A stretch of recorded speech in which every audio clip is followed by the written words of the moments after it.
How do you follow one of the most successful and beloved movies of all time? This was the problem George Lucas was facing after his personal pet project, Star Wars, broke box office records and developed legions of fans worldwide. Trying to reduce his own stress, Lucas hired another writer and director to bring his vision to life. But the production was plagued with problems from the get-go. The writer died, actors were injured, and costs went through the roof. Initially budgeted at $8 million, the price rose to $30.5 million before it was done.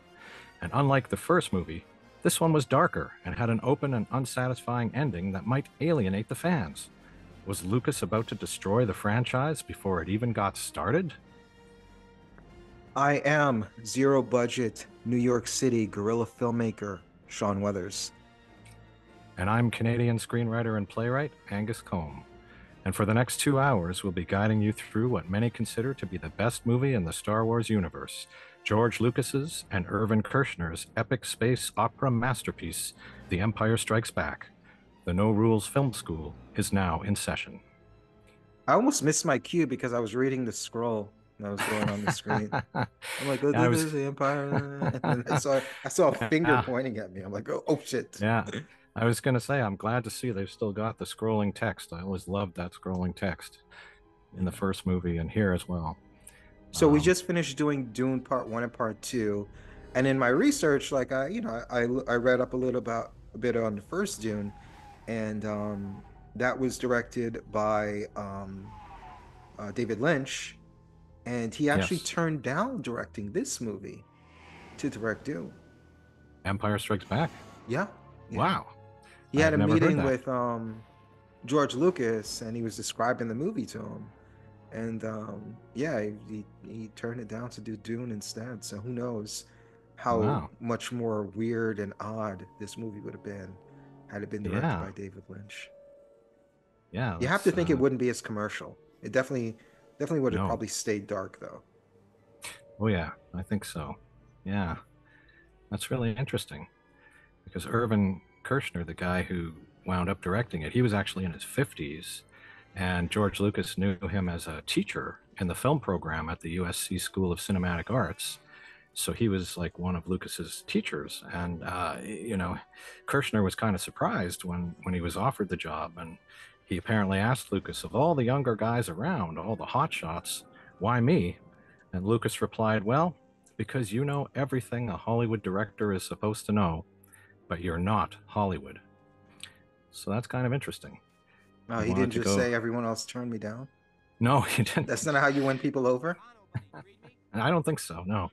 But that's how I got you to do this podcast with me. Everyone else? Hey, Sean, why me for this No Rules Film School podcast? I was like, well, Angus, because everyone else turned me down. And you were like, oh, wow. You said, I've never been so complimented before in my life. Thank you. That's right. What's that Dumb and Dumber scene where it's just like you think it's going to go one way, then it goes another? Where he's like, Lloyd, when I think you've done the stupidest thing ever, you go and completely redeem yourself. That's how you reacted. It's like, yes. Well, Sean, I've been insulted before in my life, but no one's ever given me a compliment like that before. That's right. I only want a job after everyone else has turned it down. That's my style. That's the only time you can get a job, isn't it? That helps, That's a really good sign when you see everyone else has turned it down. Time to move in. Yeah. Come on, man. We got like dozens of hits on our videos, man. That's right. Yeah. You know how many times I have to click on these videos to get it past 10 views? And you need to use different devices too, don't you? Else different devices, different accounts, or they don't count it. Exactly. So it's like a full-time job to really get the counts up. Yeah, I'm right. Yeah.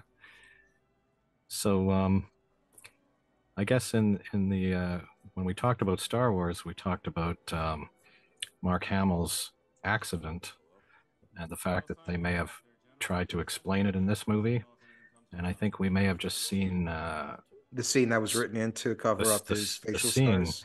Yeah, at least some people theorize that. I think they flat out said it, though. I don't think it's a theory. Well, Lucas has apparently denied it. He Oh, claims that they were always going to have that scene. Carrie Fisher feels that it was definitely written for that purpose.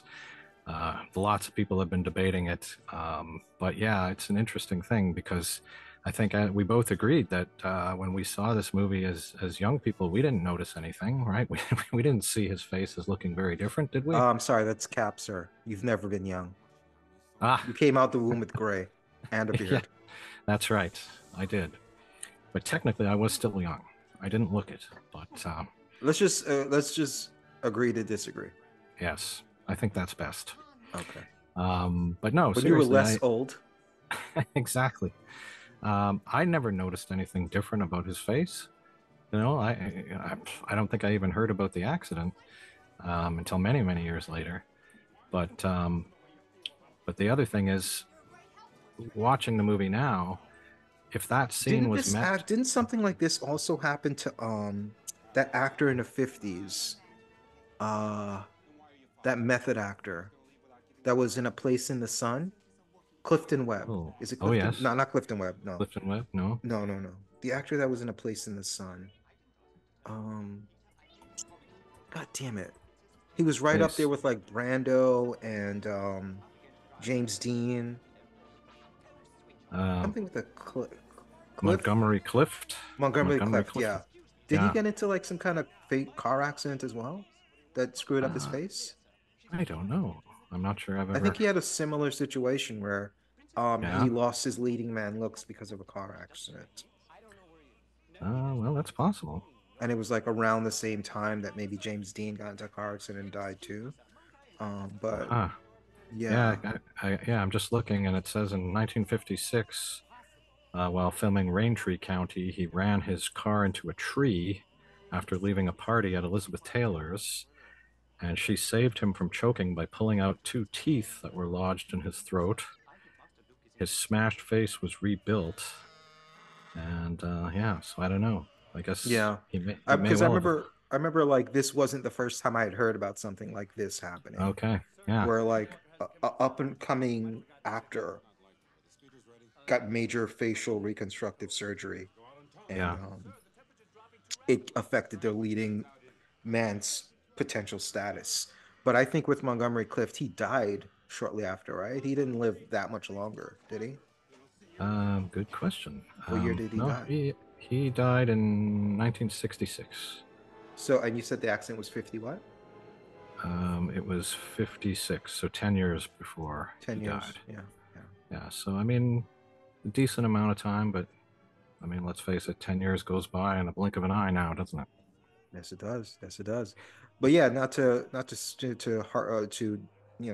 digress too much, but yeah, this wasn't the first time something like this happened that affected an Yeah, actor's career, but it's certainly, I mean, your face means a lot as an actor, you know? yeah. Well, the thing is, though, like watching it now, if this is what they intended, I feel like they didn't go far enough because we don't see his face in bandages afterwards. There's not really any talk about, how badly he was injured. Like it's kind of it's subtle. It's Well, very that's making subtle. it too overt, don't you think? Well, it might be, but That's to bringing me, too much attention like, to it. well, I guess, but I didn't notice it at all. As a Mhm. kid, or even when I saw the restored version when they sent it to the theaters in the late '90s or whenever that was. Mhm. Um, I didn't notice. Like it just didn't occur to me that they were trying to explain that his face looked different now. Yeah. You don't To want me, the it didn't. explanation to bring too much attention to the problem because then people who weren't even aware of it would be like, oh, let me look for it now, you know? Then you make it Yeah, worse. probably. And what's interesting is apparently Mark Hamill was very upset about this cutting off of the arm of the beast here, You thought it was because too he's like, graphic or cruel or something? yeah, because he's like a real animal rights kind of guy, or he really loves animals, and Is he vegan? I don't know, that's a good question, but he felt that this was just a hungry animal that was trying to eat him. It wasn't like an evil creature, so he didn't feel he should really do it But damage. creatures aren't evil. exactly. He felt it wasn't evil, so he just wanted to singe it with the No, but I'm sword saying and like kind a of lion scare isn't it. evil. Like, what if that Yeah, was a lion? It would. well, exactly. I think he actually said it's like a bear. It's like a bear that's trying to eat me. I don't want to hurt But the I bear. guess like I'm not getting his point. I'm not trying to argue with you. I'm just not getting his Yeah. point. It's Well, I like think, yeah. Well, I mean, if I'm you were just guessing, attacked but or about to be attacked by an animal, you don't say, I'm going to let this animal eat me because it's just survival instinct. He's not doing anything wrong. no. So why would I not let him eat me? Yeah. Well, I think he felt he could scare it away using his sword, or I think in the book, the Not to cut you novelization. off, but look at his face right here. I Yeah. think they explained it pretty well. Well, There are there like is, there are a there's lot of some blood scars on there. his face. There's some blood there, yeah. Yeah, yeah. But again, I think I just didn't even get it. I mean, you see blood on people's faces in other movies, and it's Well, not other people because didn't they, go through car accidents. yeah. But I saw a movie. What movie was it? It was They Live. Is that oh the one with yes, the glasses? Whereas I came yes, here to chew bubblegum and kick ass and I'm yes, on all the yes, bubblegum. yeah, They Live. There was a scene where Roddy Piper, who plays the main character, has one of the classic fights in movie history. It's oh like a yes, 20-minute fight. They just stop the momentum of the movie for a yes, 20-minute fight. That's a movie we got to yeah. do at some point on this Oh, podcast too. I love it. I love that movie. Yes, After the 20-minute fight, his face is so scarred and beat up. And you see yeah, him in the mirror in his bathroom, like touching up his scars. The yeah, next scene, nothing. yeah, Not even the black eye, not a yeah, scar, not a blood stain, nothing. And yeah, so many movies do that, where it's like a character gets beat up or something happens to their face, and a couple yeah, scenes later, no signs of anything. yeah. That's all too often the case, I think. Yeah. So, Yeah, I mean, in this movie, like, I mean, they were like, Mark, take off your makeup. He's yeah. like, I did. And it was like, awkward. You see, 3PO was like, awkward, awkward, awkward.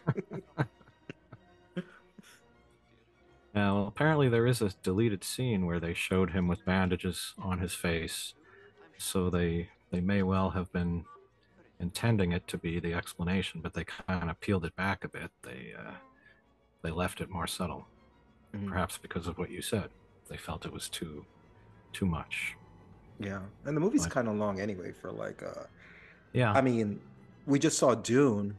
We saw Dune Part 1 and Part 2 back to back. I think yes, those are both around 2.5 hours, but those were yes, different kind of sci-fi yes, operatic action movies in that there was more depth there. This is more like a popcorn movie. So this is kind of long for a popcorn movie, you know. it is. Yeah, but it never felt long to me as a kid.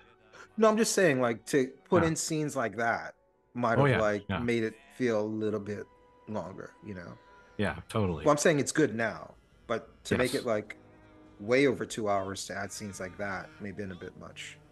Yeah. Yeah. Could well be right. Yeah, I mean, this is the audience, like the They Live audience. All right, Yes. we saw the fight, we saw the damage. Now let's see if these actors look normal again. Yeah.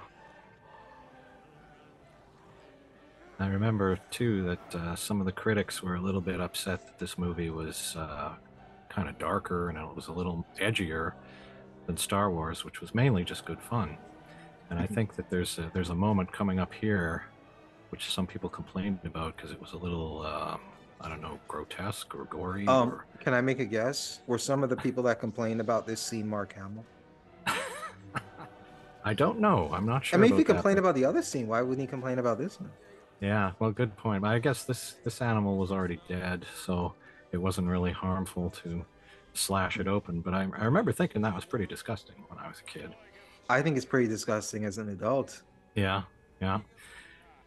I'm not sure. Would I choose to go inside that Or foul-smelling die? carcass, or just stay out and take my chances in the cold? I'm not sure what I would choose. Dude, you're insane. What are you talking about? Well, yeah, you could Sound be right. crazier than Mark Hamill. It's life or Well, death, man. yeah. Frostbite's no joke. There was True a enough.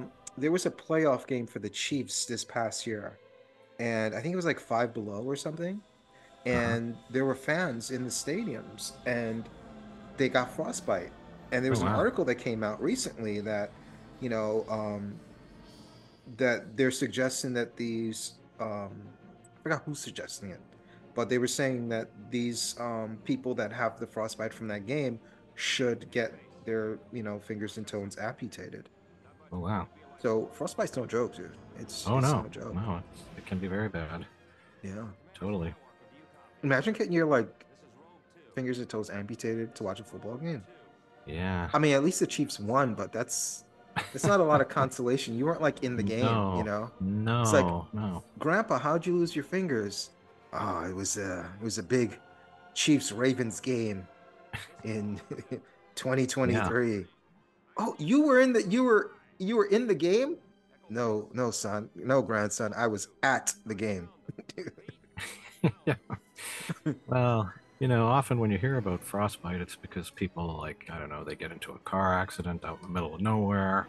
They're not properly dressed, so they got to walk through the snow and the cold. And, you know, but I mean, if you're just sitting at a game, I've never heard that actually. I mean, surely you Is that must, how people get frostbite? They get into car well, accidents in the middle of nowhere? oh yeah, that's one way. I mean, if you're I've out in the never middle of heard that nowhere, before, if you're ever. out in the, yeah, I mean, um, If you look at his face there, he had scars in that thing. yeah, So they did follow through with the scars. yeah, And I'm not talking about like, yeah, look at his face. They did yeah. follow I through. mean, he has some scars there, but Dude, that's a decent amount again, of scars. Just admit you're wrong. yeah,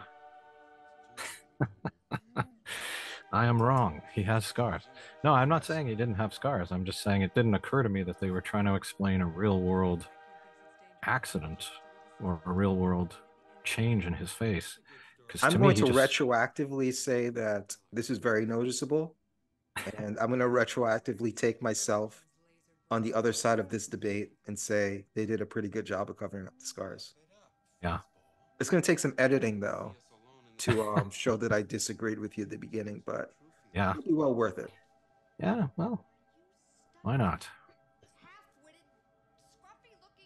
Why not? So,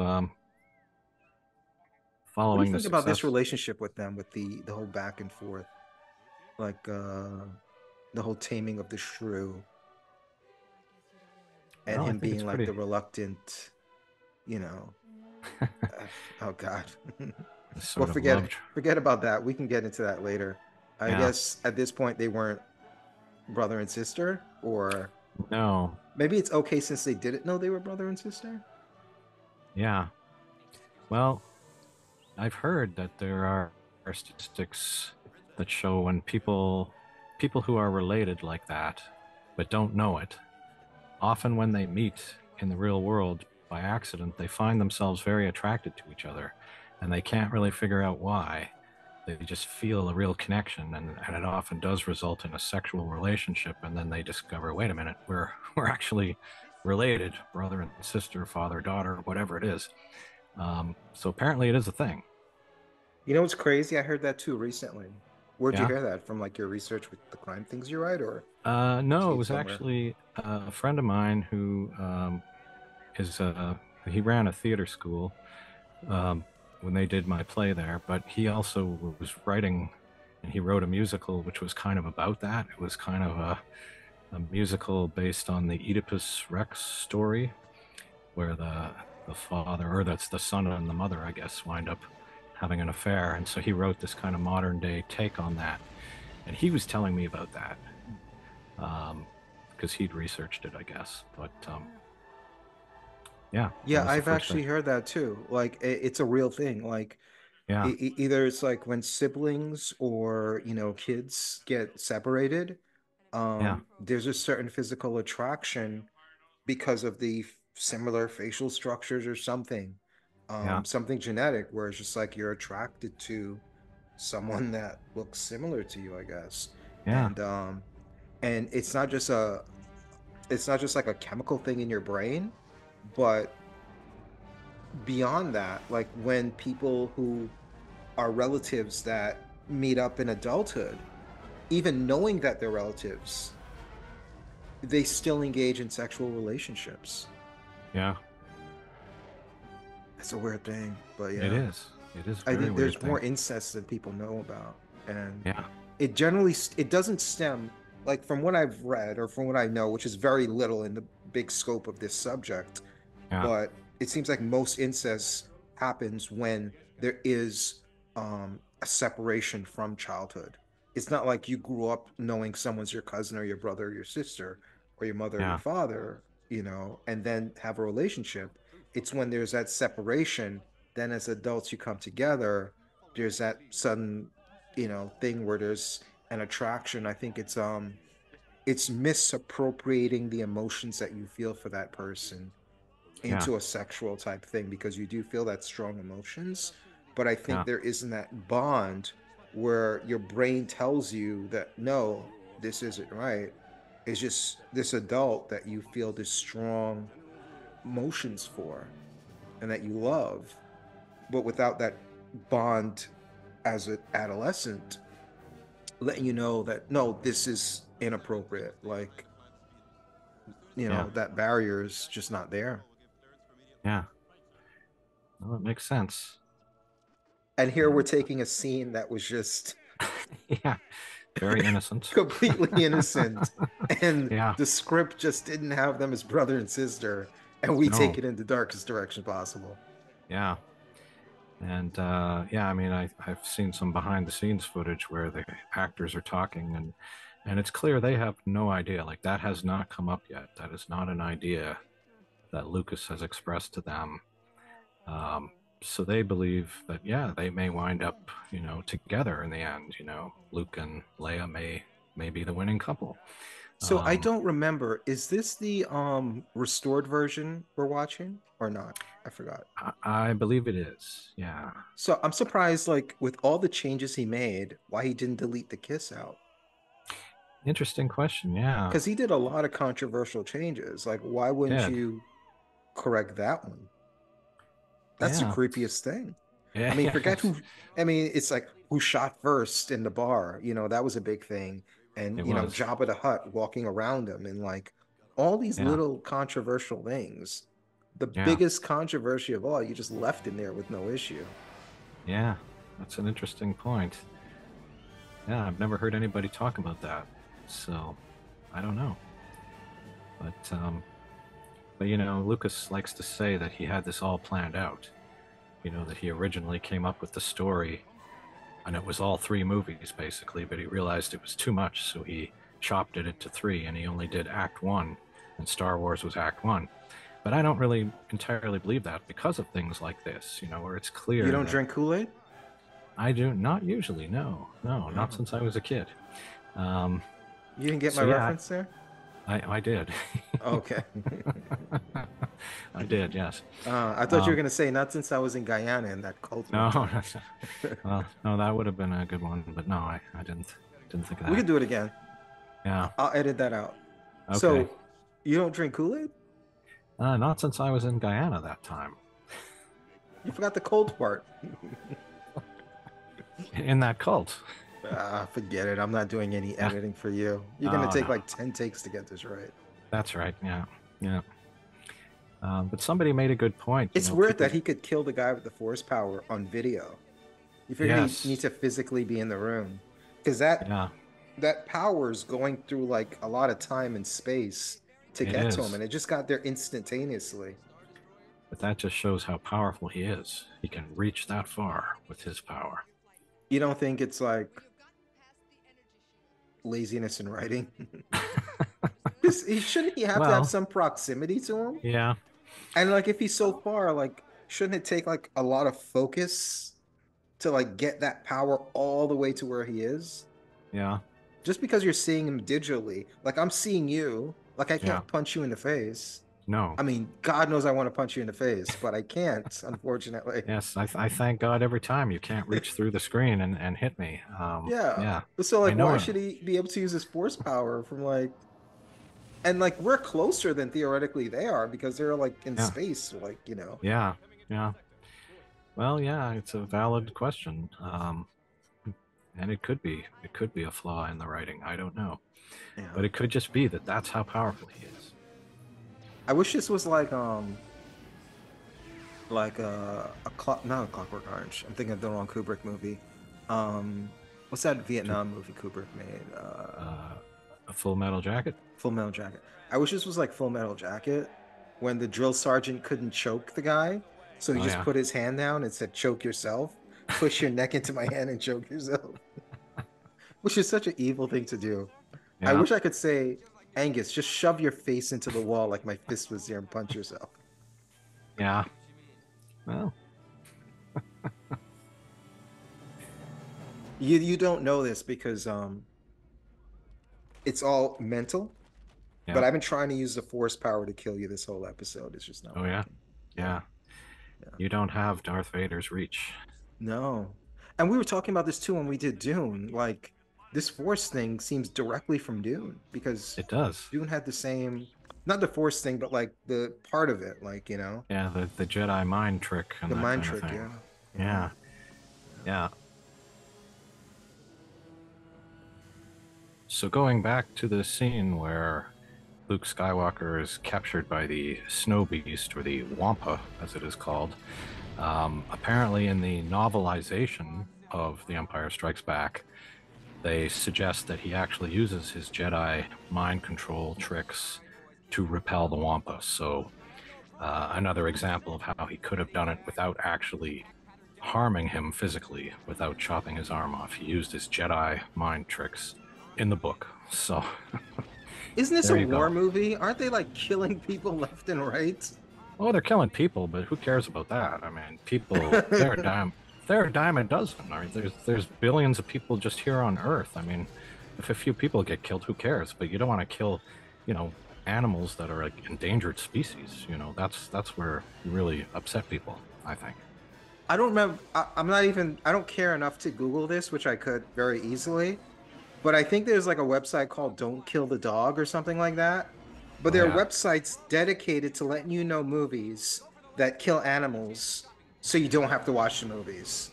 oh yeah, So you yeah, could just avoid it. yeah. And there are But so many movies where it's like a bunch of people die. It's like serial killer, slasher movie, whatever. A bunch of yeah, people die, but then they always let you know at the end of the movie the pet lived. I oh yeah, think um Miss 45 had a scene like that. oh yeah, Um, there's just been a lot of movies where it's just like at the end of the movie, they'll tack on a scene at the end where they let you know, oh, by the way, the yeah, cat or the dog or whatever, they lived, you know? yes, Because people yeah, get so butthurt if a pet dies in a oh movie. yeah. It's become a real taboo. You used to be able to do it, you know, like movies like Lone Wolf McQuade with Chuck Norris. You know, his dog gets killed in that movie, and it's a moment that upsets him. But I don't think they would do it now if they remade that film. The animal would have to live. They made a whole franchise about killing a pet with John Wick. Oh yeah, yeah, that's right. Yeah, I just don't get it. yeah. Well, I guess we're so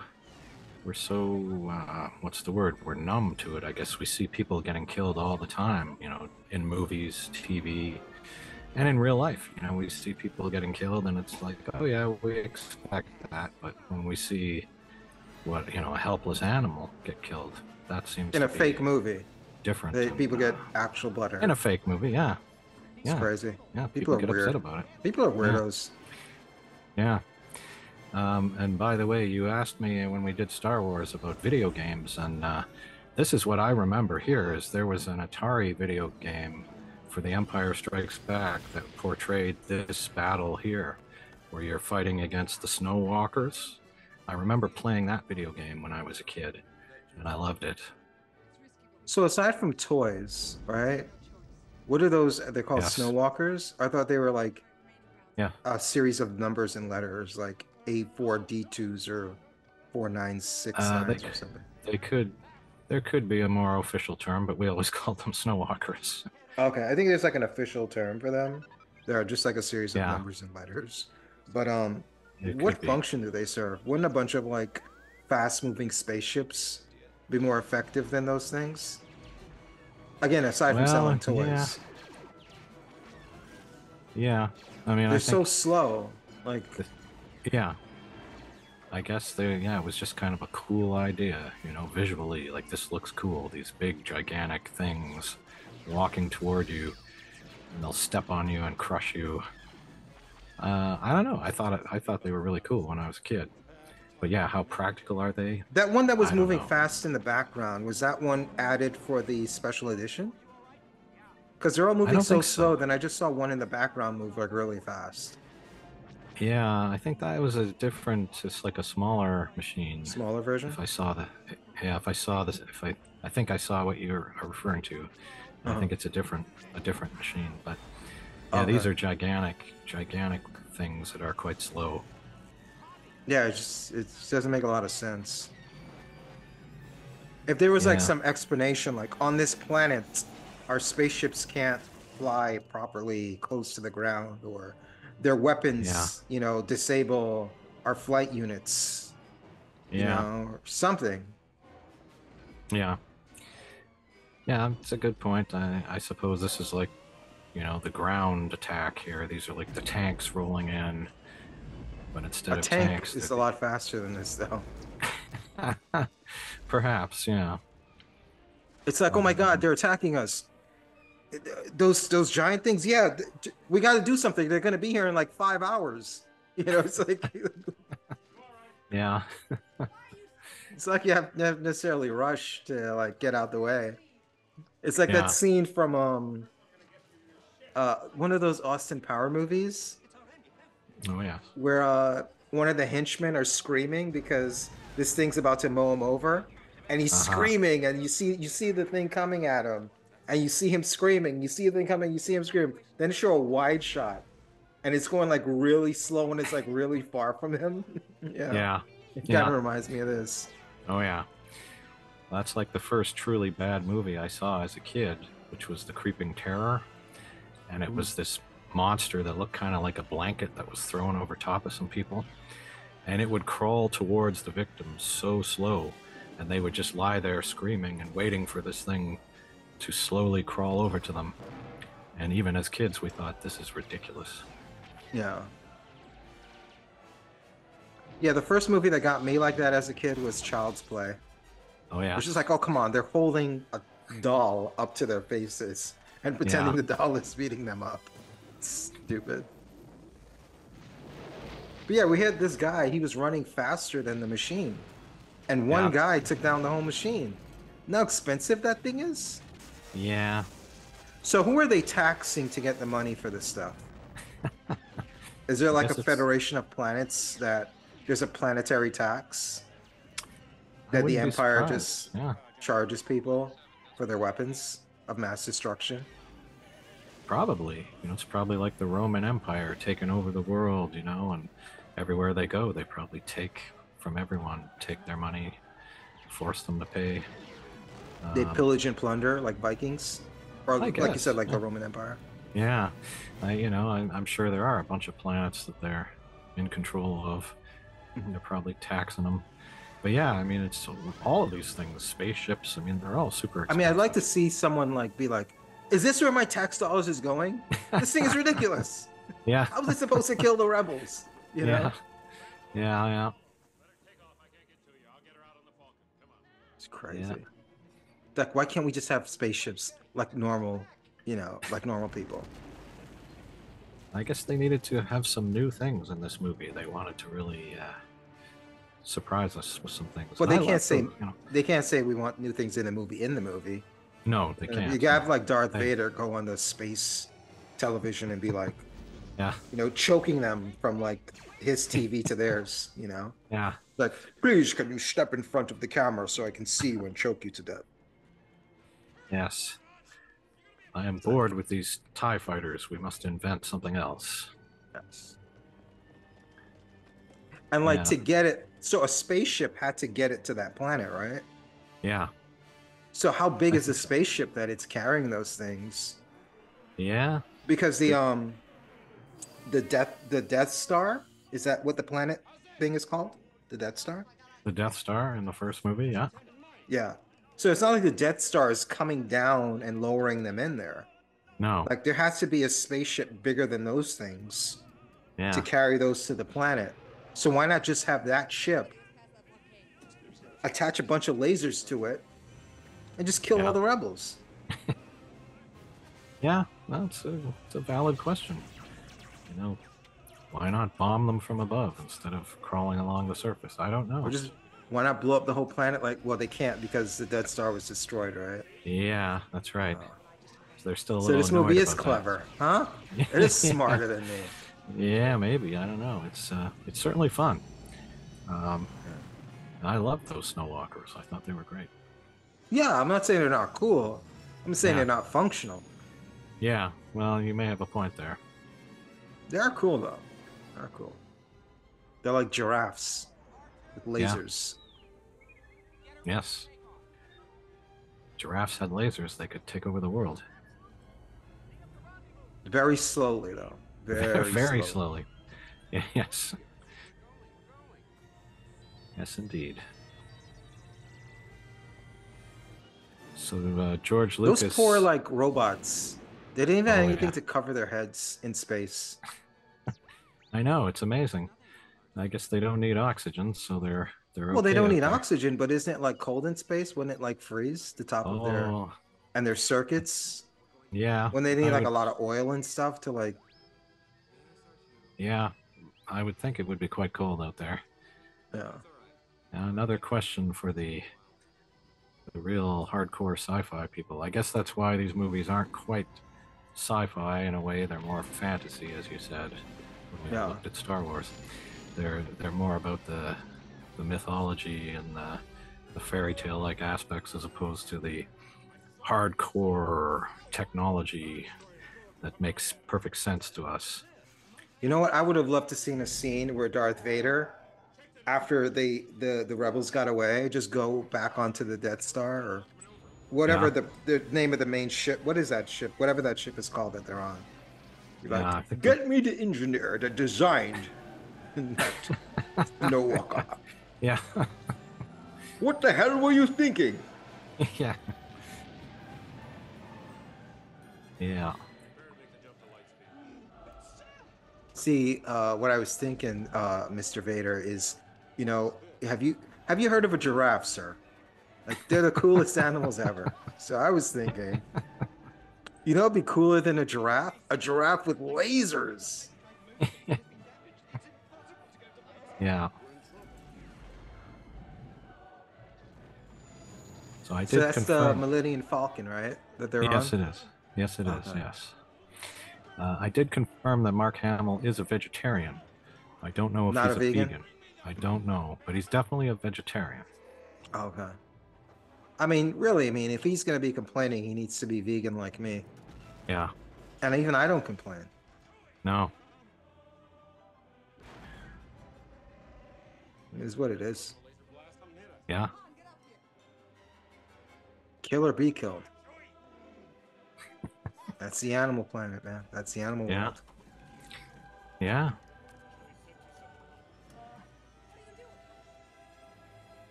So George Lucas hired a writer named Leigh Brackett to do the original version of the script for The Empire Strikes She's so Back. egotistical.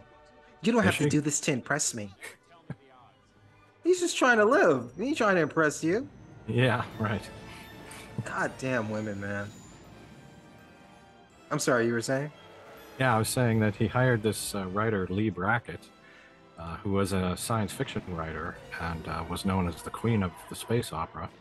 She wrote in 1956 a book called The Long Tomorrow, and she was the first woman ever shortlisted for the Hugo Award for Best Novel. So she was like a really serious science I'm fiction writer. confused though. So it's a woman, right? It's a So woman. she had a typewriter in the kitchen? Is I don't know. how'd I'm she have not time to sure. write novels while she was cooking Yeah, dinner? I don't Huh. know. That is a very good question. I'll have to Huh. look into that.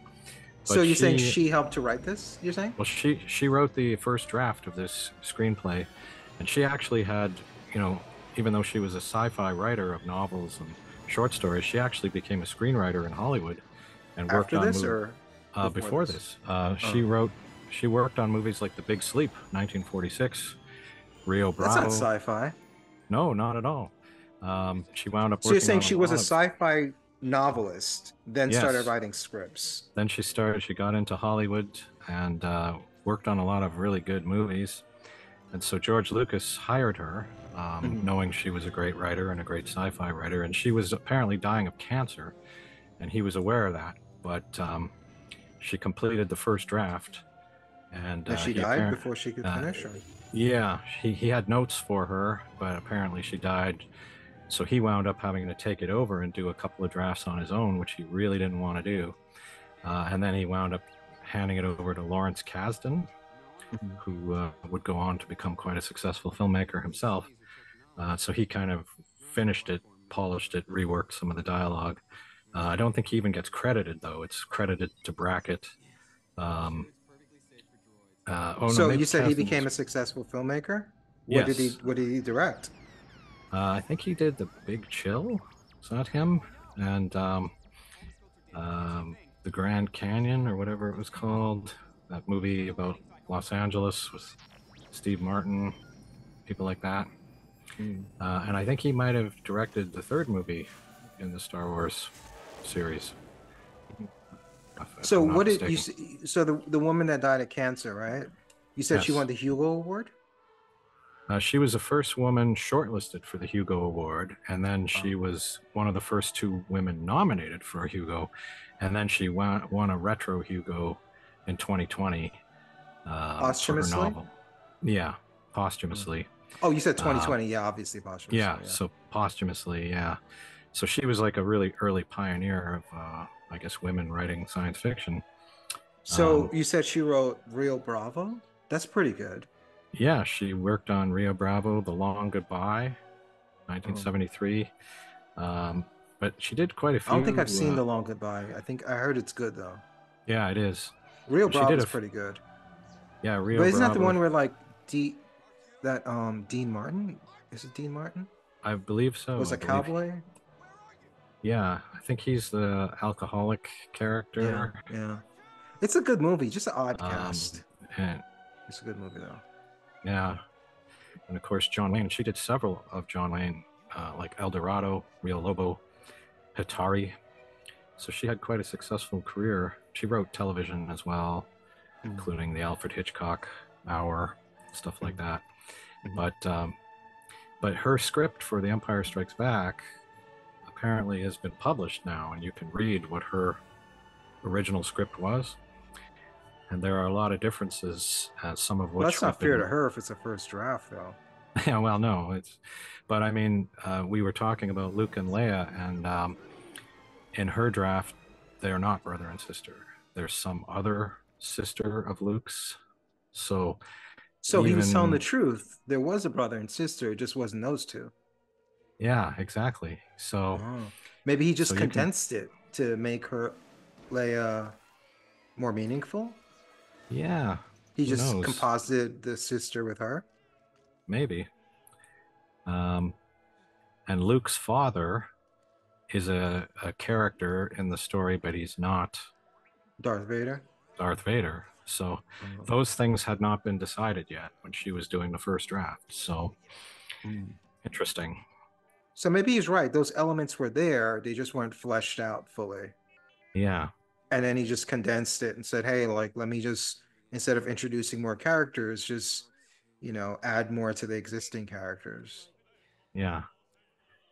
So who knows what would have happened if she had lived to Because books are finish. different, like, or scripts are different than, like, because once you have a script and you have a movie, there's a world of difference. Because Yeah, in a movie, people can fall in love with a character. In a script, you don't necessarily fall in love with a character. You can say this character does this and this character does that. But if like everyone's in love with like and simping over like, Terry Hatcher, not Terry Hatcher, what the hell is Princess Leia? What's her real name? Carrie Fisher. Carrie Fisher. Terry Hatcher, Carrie Fisher, yes. But anyway, Yes. if everyone's simping over, Terry Fisher, then it's like, all right, let me, make her part bigger. The same thing with Yeah. Zendaya. Like he may say, what's his name? I just want to hear you say his name. The director of Dune. Which of Dune? Oh, Denis Villeneuve. Oh, you got it right this time. Denis Villeneuve. Yes. Denis Villeneuve. So if he maybe had like a small part for Zendaya, but everyone is simping for Zendaya, it's gonna be like, hey, like let me make Zendaya's part bigger, you know? Yeah. Because script and movies are different. So, Yeah. but I could see why he would do those changes because people really love that main cast, those three, you know. Yeah. And to add in other characters would be difficult. I mean, they were able to add in Billy D. Williams, but other than that, they didn't really in the three movies. Generally, with each movie, you introduce like a couple new people to add to Yeah. the story. Lord of the Rings, Harry Potter, um, uh, Dune, etc. You add more Yeah. characters. But I guess this is more in line with Harry Potter, right? Because Harry Potter also just had the three main characters. Yeah. So, Yeah. yeah. Yeah. But that's interesting, though. So, I mean, he was right then. Those ideas were always there about Yeah. the father and the sister and stuff. Yeah. They just weren't quite decided in terms of who was going to be. But Clearly. yeah. Um, Lawrence Kasdan, by the way, he had written the screenplay for Raiders of the Lost Ark, which Lucas produced and Spielberg directed just before this. So I think that's how Lucas got the idea of turning it over to him and letting him polish it up. Mhm. I don't necessarily know if the script is the strongest part of this movie. Do you think it is? I mean, No, obviously I the would. music. Yeah.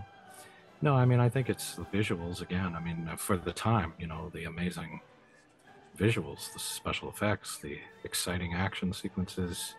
Yeah. It was quite a spectacle, But what the script, I think, brought to it was a slightly darker story. And it kind of, at the time, critics weren't crazy about that. They sort of thought, oh, this is going in the wrong direction. But over time, they've come to realize that this is actually really good. And in fact, a lot of critics feel it's the best of the Star Wars films now. So But at the, so up until this point in the movie, right? Do yeah, you feel it's dark? Is it just the ending that's dark, or you think it's the whole movie? Like if we just stopped it right here, like yeah, 47, almost 48 minutes in, right? yeah. To this, just judging this, what we've seen so far, do you consider this like a dark movie? I wouldn't say so. I don't think it's too dark so far. Mhm. I think we start to get a little into it, a little more here with Yoda and his training, I think. Mhm. But um, but I think, yeah, I think it becomes darker as it goes along. Yeah. Um, and Because I mean, I guess cutting open the whatever that animal is called and putting him in there to survive, that's yeah, kind of dark. the Wampa. It was a little bit, Wampa. yeah, sort of extreme, I suppose, gory, Yeah. disgusting.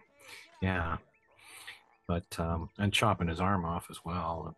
That was pretty Um, extreme gore, I suppose, for a movie aimed at. Relatively. I mean, technically Yeah, there's supposed to be like a space battle where people are dying yeah, left and right, you know. It's always weird when you consider what's dark in a war movie or a fighting movie. There's yeah, even this issue, especially when they're targeted at kids. Because I remember like the Avengers movie. There was the what Avengers movie was that? The one with the Civil War, Captain yeah, America Civil War. And then they had the big fight with all the Avengers fighting. And then in yeah, the middle of the fight, they had to say Black Widow told Hawkeye, "Hey, we're still going to be friends after this, right?" And it made a lot of yeah, people angry. It's like, what are we doing here? Like, you're calling your movie Civil War. They're fighting, and in the middle of the fight, they have to make a joke like, "Hey, after this, we're still going to be friends, right?" It's like, but you have to do that with when you're aiming movies at kids, right? You got to yeah, show like, hey, like, yeah, this is serious, but it's not too serious, kids, you know. yeah, yeah. So it's kind of weird because this isn't aimed for adults. This is aimed for kids. This isn't like Dune, where you could say Dune is Dune really a kids movie? Not really, right? No, I don't think so.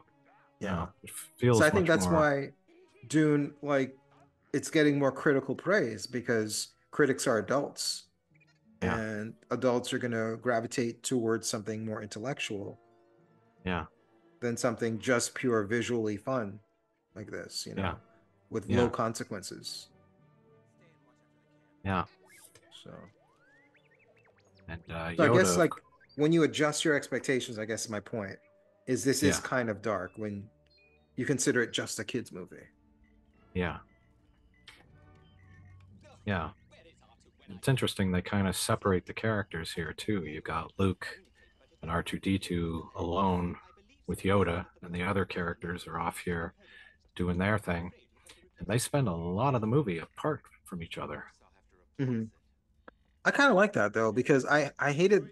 I mean, the only thing I didn't like in the first one, which is also what I didn't like in Hidden Fortress, which is kind of like the structure that Star Wars took was the structure of Kurosawa's Hidden Fortress, is the two Yeah, comedic characters. Excuse me, the two comedic characters were together for the whole movie, and I yeah, just didn't find them funny. And it's like, man, right. I got to watch a whole segment with these two again until we get to the other characters. So Yeah, I think at least separating the two comedic characters, where you don't have to just watch schlock for like 5-10 minutes at a time before you get to yeah, the other characters, help. So yeah, I like the fact that those two characters are separated. yeah. And in a way, Chewbacca kind of steps up and becomes the The other half of comedy, C-3PO's. Yeah, yeah, in a way, he has more to do in this movie. Chewbacca, he becomes a little more of a character. yeah. But of course, Yoda is one of the additions to this movie, and it's actually one of the things the critics did like. They liked Yoda. Mhm. They liked the puppetry. They thought it was really quite amazing. All his facial expressions and all of that. Like they thought he was a really great effect, I suppose, and just a great character as well. So a lot of people agreed on that. Um, Yeah, I think you're really doing a good job when you can make characters like Yoda and Darth Vader real characters that you care about, yeah, despite not having like, and even like R2D2 and C3PO, where you don't necessarily have like an actor that's pushing that performance. yeah, yeah, And that, I'm and not trying to take credit away from the voice actors, but you no, know, no, and interestingly enough, originally Alec Guinness was supposed to be in this movie and was supposed to be the one teaching Luke, but he kind of, I guess he had some health issues and maybe wasn't too keen on it. And so that's why they wound up inventing the Yoda character, who was apparently the one who trained Obi-Wan Kenobi. So I never knew that until just it makes recently. sense though, because he says, when you kill me, I'm going to come back stronger. He never actually came Exactly. back. Yeah. Well, we did see a glimpse of him when Luke is in that Wampa's lair. I think we see a vision of Obi-Wan Kenobi telling him to use the Force or something. But that's not Um, coming back to kick ass. That's not like no, that's no, not that doesn't live up to the threat that he made. no, it doesn't. It doesn't. Um, but um, but yeah, so that's kind of interesting that Yoda was not originally supposed to be a character, and he kind of got invented, and it turned out to be a really good decision. Yeah, yeah, yeah. I mean, I didn't know that, but it makes a lot of sense. Like I said, I mean, he did threaten to come back, and it would make sense to continue with that character, you Yeah, know, based on what he said and based on all of his setup, because you set him up to do nothing basically. He just comes back at the end of the third one. yeah, Um, so yeah, exactly. And and what apparently, it was it who's the guy that Sesame Street? Why can't I remember anyone's name today? I don't know. Every time I try and think of uh, something, I'm like, tell me the name of this thing I'm trying to think of. yes, Uh, well, Jim Henson and Frank Jim Oz. Henson. So did Jim he Henson. do the Yoda stuff? Jim Henson No, Productions?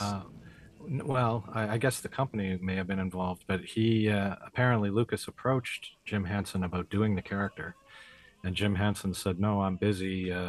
You should use Frank Oz." And so Frank Oz, who had done characters like Miss Piggy and Fozzie the Bear, and was really uh, a Bert, I guess, on Sesame Street, and he was really like he and Jim Henson were kind of like a comedy team together when they did their puppetry. So he wound up stepping in to create the Yoda character. Um, Mm-hmm.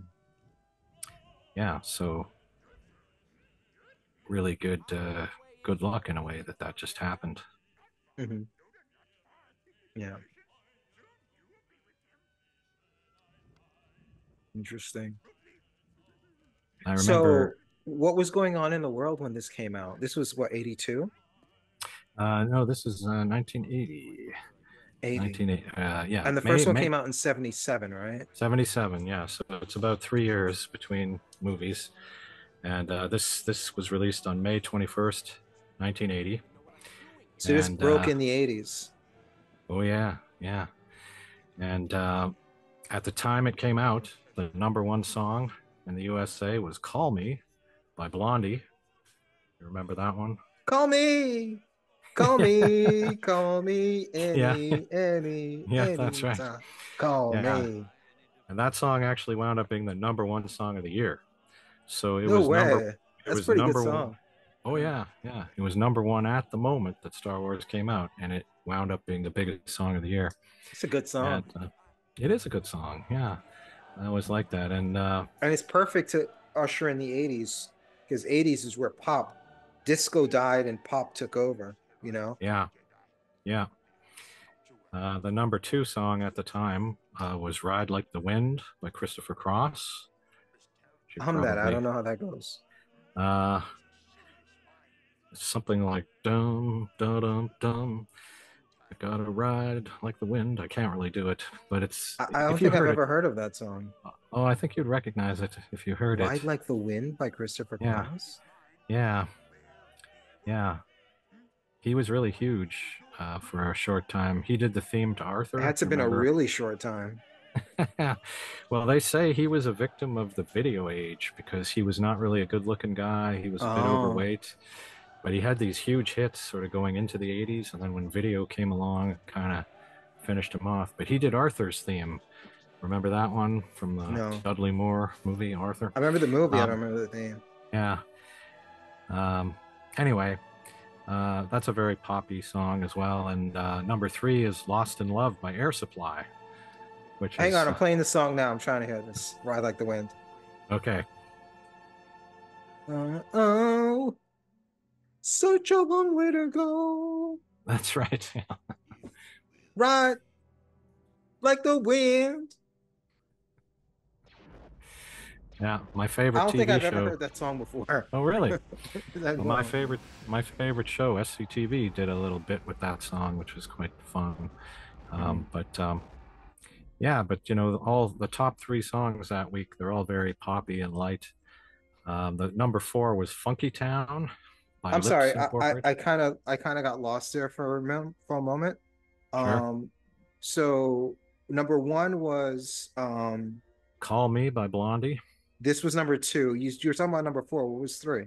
Number three was "Lost in Love" by Air Supply, which is Lost in Love. Air I think I know Supply. that song. Everything they did was very light and poppy. Mhm. Um, you would know it if you heard it, "Lost in Love." Um, Lost in Love. Air yeah, Supply. I'm very familiar with Air Supply. I just can't think of that song right now. yeah. Lost I'm in sh- Love. Hang on, let me play a second of it. yeah. Uh, uh, uh, uh, uh, uh, uh. Um, this doesn't sound great.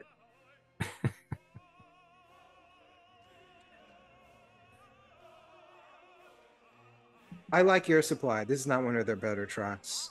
I'm Yeah. sorry. All right. This is not sounding like a great year. After Call Me, it's been downhill. Yeah. What's number four? Number four is "Funky Town" by Lips Won't you Incorporated. take me to Funky Town? That's But right. that's Yeah. kind of like disco though. That's like Yeah. the end of disco though. It's not really Disco, pop. R&B. Yeah. It's a little Won't you edgier, take I me suppose. to Yeah. Funky Town? That's a song I remember. Yeah. Okay. For sure. For sure. Um, Now, way down the charts, there's a song that is on its way down. Those bats look really bad. Oh yeah, Not to interrupt our talking about anything but this movie, but yeah. just talk No, about the movie for a second. this I is mean, as much as very like important. Yodas look good, these bats look bad. Yeah, But go yeah. ahead. What were you about to say? And this I is was this is really bad. This is clearly they're just moving the camera, trying to pretend. This is like Star TV stuff you'd see in Star Trek. All right, guys, we're gonna move the camera. Pretend like you're falling. Like maybe they are moving it some, but it Yeah, still doesn't look great. yeah, But yeah, go ahead. yeah. So the number 9 song this week is actually one of my favorite bands. It's Pink Floyd doing another Brick in the Wall Part 2. There's a part And two to that. well, that's the famous song is another Brick in the Wall Part 2. Oh, so Um, there was no part one. there is a Part 1, but it wasn't But a single. oh, so the version I know is part two. Yeah, yeah. So Uh, if you listen to the you whole can't album, eat your pudding if you don't eat your beans. God, that song is great, man. yeah. Well, when I was Video a is good kid, too. yeah. I mean, we used to sing that at school. Of course, we don't need no education. You know, that was like Yeah. really a big anthem at school. We So that don't song, need no education. yeah. So that song was number 1, but it was on the way down. It was at number 9 when Empire came out, but it was actually the number 2 song of the year. So right behind "Call Me," another Brick in the Wall Part 2 by I Pink thought you Floyd. said that other guy, that Christopher guy, had the number two song of the year. No, of the week, of the Oh, week, okay, got it, the got week it. that yeah. So Okay. of the year, we Thank have God "Call that was Me." the number two of the year. I'll Yeah, just say it. Weak yeah, sauce, man. Yeah. Now this is now 80 is sounding better. Brick in the yeah, wall and call me. yes, I'm rocking with those two. yeah. And I don't know. I must have heard this song, but I can't picture it here. But the number 4 song of the year is actually Michael Jackson Uh-huh. doing "Rock with You." Do you know I that song? wanna rock with you Okay, all night, dance you into okay. the There we go. sunlight, There we rock go. with you all night, Yeah, rock the night away. Come on yeah, the floor. There ain't no okay. yeah. So yeah, this is prior to the Thriller, where he really kind of went through the roof. Yeah. But yeah, he was the number 4 song of the year. So You know what's not a too funny not too story about shabby. Michael Jackson? I don't know if I told this before, but I saw this interview with Quincy Jones when Oh Quincy yeah, Jones became his main producer for like all of his solo stuff up until yeah, Dangerous. And he was like, "Yeah, man, listen, I could take Michael to the next level, man." And it was like, and then Michael and his father were like, "I don't know, man. Michael's pretty big. Like, what are you gonna do with him? He's kind of already like a big star." He was like, "Man," and then he was talking to the camera. He was like, "Man, this guy was singing love songs about rats." yeah. True enough. And he wasn't wrong. Like one of his Yeah, biggest hits before he got to Quincy Jones as a solo artist, because he did a lot of great songs with the Jackson Five, but as a solo artist, one of his yeah, biggest songs was Ben, and it was a love yeah. song to a rat. That's right. So, Yeah. but yeah, just the way Quincy Jones said it, he's like, man, that dude is writing love songs about rats. They're telling me I can't take him to the next level. So Quincy Jones is a Oh, treasure, man. He's a oh treasure. yeah, yeah. Totally.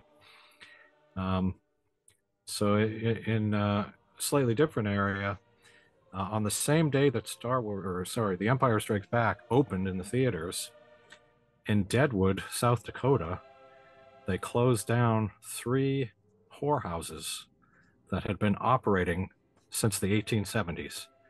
Oh wow. So, so the Wild West, you know, Deadwood being one of the big cities of the Wild West era, Mhm. these whorehouses had been operating since the 1870s, and they closed them down That's crazy. on the very day that Empire Strikes Back opened. So that was the end of the Wild West, I guess, as far as So we from know. 1870, right? And this came Yeah, out in 1980. yeah, That's 110 years. 110 years. So 110 years from 1980 would be 2090. Yeah, Yeah. Okay. Yeah, that is a yeah, long time. it is a long time. So that's just kind of an interesting factoid. And I Yeah. mean, Yeah. Star Wars has always been considered to be like a Western in outer space in a way. It So, is. yeah, a lot of people have said that. Uh, Cowboys in I'm outer more thinking space. like samurais and stuff like that because of the swords. True enough, yeah. It's sort of a combination of the two. It's a combination of a lot of stuff. Yeah. Yeah. Although interestingly, when they talk about all of these Star Wars movies, they always talk about the influence of Flash Gordon and the old movie serials and stuff like Mhm. that. But I don't ever hear like George Lucas or anybody official talk about the Kurosawa influence or anything like that. Have you ever No, heard? he's talked about it a lot. Has he? In Yeah. fact, yeah, those so George Lucas is from the he's from the filmmaking school era Yes. of filmmakers. Yes, he And is. they were heavily influenced by foreign filmmakers.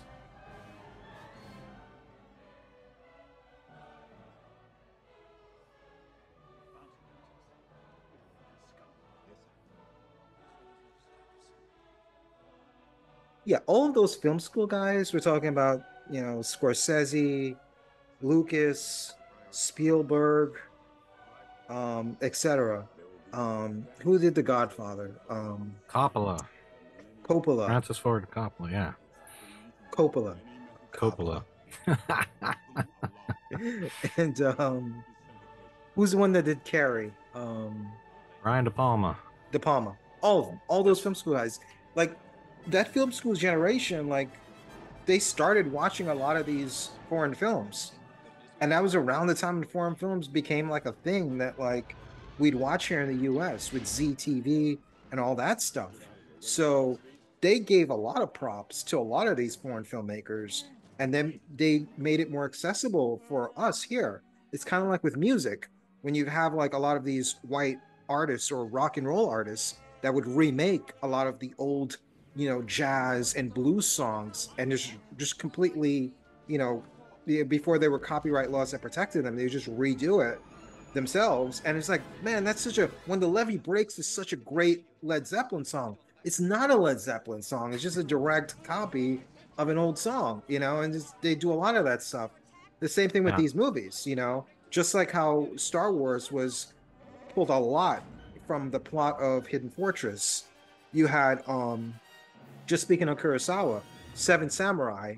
Just look at the Magnificent Seven. I mean, the original Yeah. title for Seven Samurai is the Magnificent Seven. Um, Yeah. you have the Fistful of Dollars and a few dollars more. That's Yojimbo and I forgot the sequel for the title of Yojimbo. But that's just basically beat for beat those movies. So Yeah. no, they give him a lot of credit. I think they helped him get some of the later movies in his career done. And Yeah. no, like there was, yeah, he openly acknowledges that he took from those movies, And Okay. I think even Darth Vader was supposed to be a samurai, and he was supposed to be um Toshiro Mifune playing that Oh yeah. character. That's So right. yeah, yeah, yeah. Yeah. So yeah, I'm glad to hear that he acknowledges it because I watched a couple of documentaries and they listed off all these influences and they did not say one word about Kurosawa, and I was very surprised. And I wondered, is this something Lucas doesn't admit? But I suppose I should have just searched for that specifically. So I'm glad to hear Yeah. he does admit Again, that. I'm going based on memory from what I've read around that time, when Yeah. I was getting into these movies. I'm sure a quick Google search could definitively Yeah. give a much more coherent breakdown of what I said, and Yeah. maybe, whatever. But yeah, Yeah. Well, that's good to know. yeah, yeah. No, I mean, I think like again, when I was getting into these movies and I heard those filmmakers praising Kurosawa, that got me into Kurosawa more than any other foreign filmmaker. And it took Right. me a while to then get into the others, um, like uh yo, what is wrong with me today? Did I smoke a pound of weed? Who's the guy that directed Solaris? Um, oh, geez. Tarkovsky. Tarkovsky, It yes. took me a while to get into Tarkovsky, and then Seventh Seal was Igmar Bergman. It took me a while to Yeah. get into Igmar Bergman and those other filmmakers, because all I heard about was, oh, you watching four films? You got to be watching Kurosawa. And I love Yeah. Kurosawa. Probably maybe I like Kurosawa more than those other filmmakers, but still, those others were right on his level. Yeah. Yeah.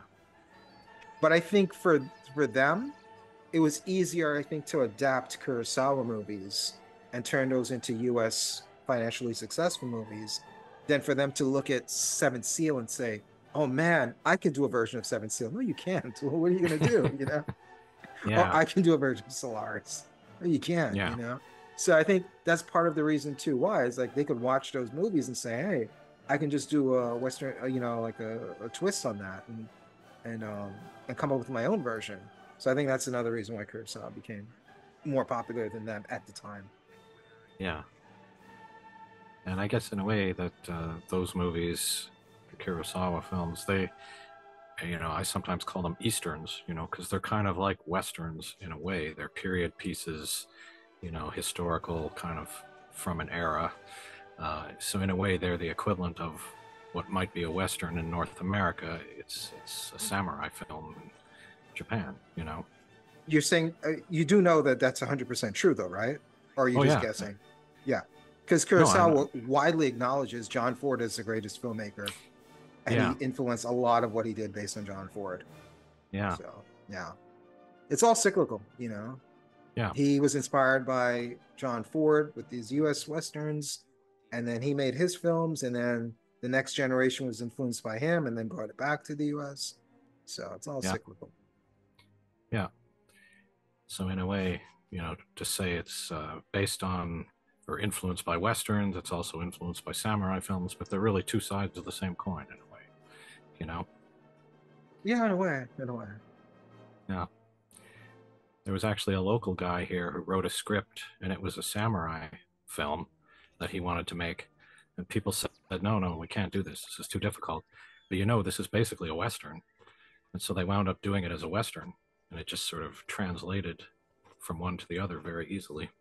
Mhm. You know what? I don't want to break the rhythm and start talking about The Empire Strikes Back, but maybe we should talk about The Empire Strikes Back. Oh, you Looking at his think? face, looking at Mark Hamill's face here, Yeah. I see it. Do you? Yeah, Okay. I see a difference Yeah. between this and Star Wars. His face does look a little grizzled. Like you can see Yeah. lines that Yeah. maybe aren't for his age. They're more scar lines and like wrinkles. Yeah. It does look But kind of like battered, his face. yeah. But I guess to me that just fit with the story. He's Yeah, been through a absolutely. lot. Absolutely. Absolutely. Yeah. Yeah. I didn't realize he'd actually had a real life accident You at didn't that realize he's point. not wearing makeup in this scene? No, did not realize that. Yeah. Yeah. They're like, Mark, Yeah. yeah, so your character's been really beat up, so we need to put on some. Oh, they already put on your makeup. No, they didn't. What are you talking about? That makeup Yeah. person was never heard from in Hollywood again. Yeah. Yeah. So all of So this in the original draft was supposed to be Obi-Wan. I guess so. Yeah. I guess he was supposed to train him. Mm. Um, I don't know how similar the drafts were, but I mean, it um, would have to play out differently, obviously. yeah. Yeah. Yeah. That was apparently the plan. Mhm. But and I do think that is where we see a bit of the darkness there, where he's sort of, you know, unable to do what he needs to do. He ultimately winds up leaving before he's really ready. There is something about it feels a little bit darker. Mhm. Yeah. But no, I definitely see the similarities with Dune as well. I mean, obviously we're talking about the similarities with Hidden Fortress and other movies, but well, I guess Hidden Fortress is more so Star Wars, but with Dune, I Yeah. could see, with the training and, you know, almost like a god level protagonist with the Yeah. powers. Yeah. Yeah.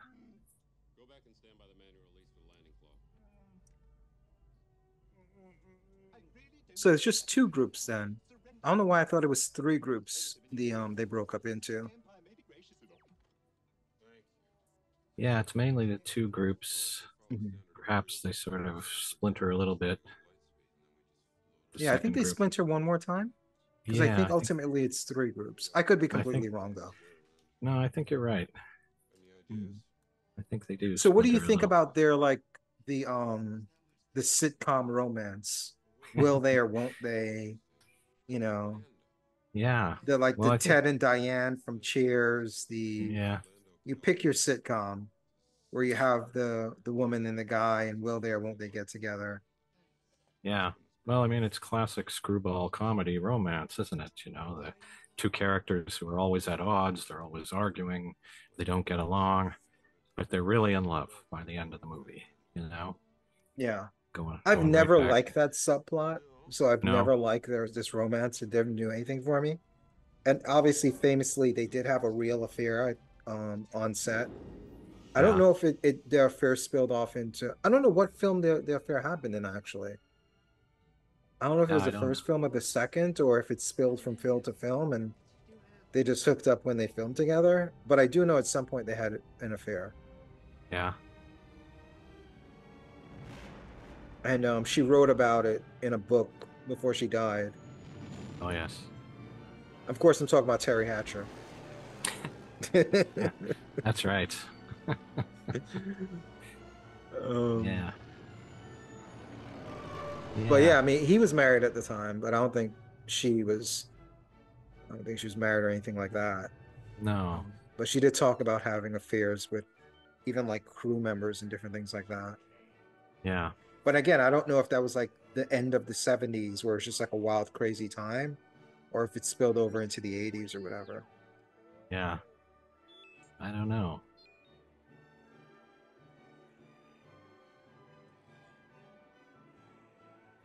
Yeah, here we are back with the training again. In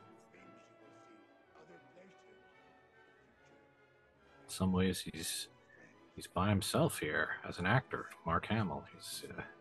It's him and it's puppets, or you know, a guy in a suit, I suppose. R2D2.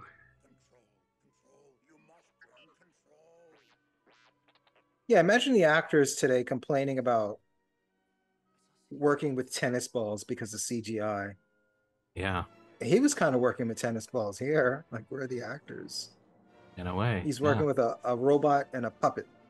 yeah, So, yeah. It's a big chunk of the movie too. mhm.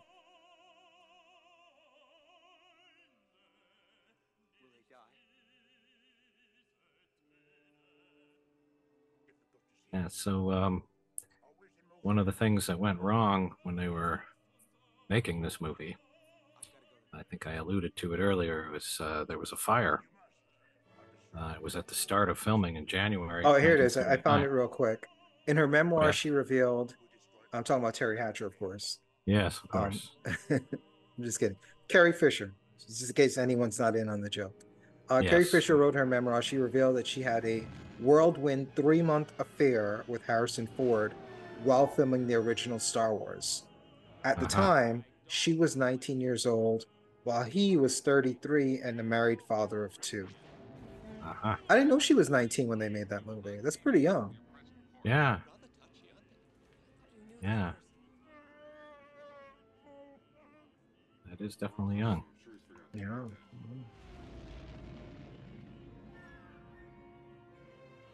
So, I mean, I know what you're thinking. Good for him, like banging a 19-year-old.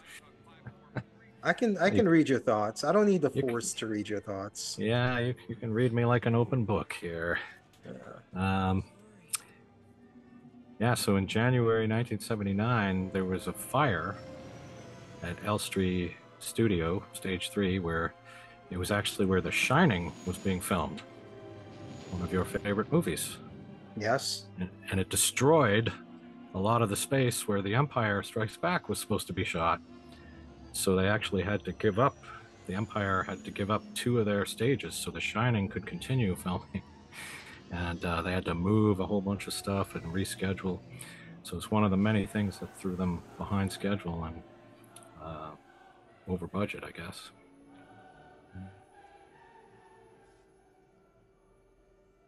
But kind of cool that it was The Shining. Yeah. I mean, you got the Force versus The Shining. That's right. And oddly enough, 2 days after The Empire Strikes Back opened The Shining opened, Hmm. so it's I just know two The days Shining didn't behind. really make any money. I know that. I know it was a financial disaster. Well, compared to The Empire Strikes Back, for sure. No, even compared to expectations, it didn't really make that much money. Yeah, I know yeah, Kubrick thought it was going to be like this big financial success, and he was completely wrong. yeah, Because he did it thinking like, all right, I'm going to make like a blockbuster. It didn't yeah. happen. No. And here we have the other major character that is introduced in this film, Lando Calrissian, played by Billy D. Williams. Oh. Now, were you a fan of Billy D. Williams when you were young? Why? Because in black? Ah, just because you're a film fan, you know? I mean, No, no, no, no. Don't backtrack now. Were you a fan of Billy D. Williams? Because you're a film fan? well, no, I mean, I knew him from Yeah, this, yeah, yeah, yeah, and yeah. Don't stutter. Don't stutter now. Yeah, yeah, yeah, yeah, yeah. no, but what I remember too is watching the Jeffersons all the time. The character on there, what's her name? Florence, played by Marla Gibbs. She was obsessed with Billy D. Williams. She was always talking about Billy D. Williams. Mhm, And I only knew him from Star Wars. I didn't know he'd had this long career mhm. prior to that. Yeah, I knew him from those Colt 45 beer commercials. Yeah. Colt 45. And didn't Diana Ross sing some songs about him? Wasn't like Upside Down based on Billy Well, D. Williams? that's I'm sure a possible. That Google search will tell us, but Yeah, they worked together a couple of times, so it would mhm, make sense. yeah. Um, but yeah, but he actually had a long, long career. Started as a child. Mhm. I Well, he didn't was really supposed to know. be Two-Face in the Tim Burton Batman Yeah, movies. yeah, that's right. But he made his Broadway theater debut at age 7 in Mhm. an operetta written by Kurt Weill and Ira Gershwin. So that's something. Um, but oddly enough, he was more interested in painting and art, and he actually got a scholarship and he won prizes, and he sort of went to school to study art, but he wound up going back to acting to sort of earn money so that he could fund his art. Mm. So that's kind of why he went back into acting. Yeah, he was one of those actors that was around for a while, but he didn't really have, I don't think, a definitive role. I mean, I guess you can say this was his definitive role, but it's not like that big of a role to say like that should be like, third or fourth billing in a movie. Should that really be your definitive role? You know, Yeah, where you at best you're the fourth biggest star in the movie at best. yeah. Well, I mean, he made his film debut in 1959 Mhm. in The Last Angry Man, but he was very frustrated because in the 1960s he felt that there weren't a lot of really good parts or leading roles for black men, and all the really good ones went to Sidney Poitier, and he Sidney wanted Poitier those is a very roles. good actor. He is, yeah, but there weren't a lot of other roles, so he didn't see a lot of opportunity. But he really, And he was also like, for if you want to be in like a black actor and you want to be in white movies, you almost have to be that type of black actor, like a Sidney Poitier, well spoken, non offensive. You're just looked at as like, like a proper, you know, you have this image and you can play this character of just like this well educated, cool, calm, collected black man, when Billy D. yeah, Williams isn't as non threatening. He had the perm, he was really handsome, hmm, he had a lot of charisma. He was more like, with the times, like he was like, when jive talking and stuff was a thing, he looked like that cool young black guy that would take your girl. yeah, Sidney yeah, Poitier was like, he'd say, "Oh, you have such a lovely wife," and that's like that image I think works better in white movies than I think Billy D. Williams would work.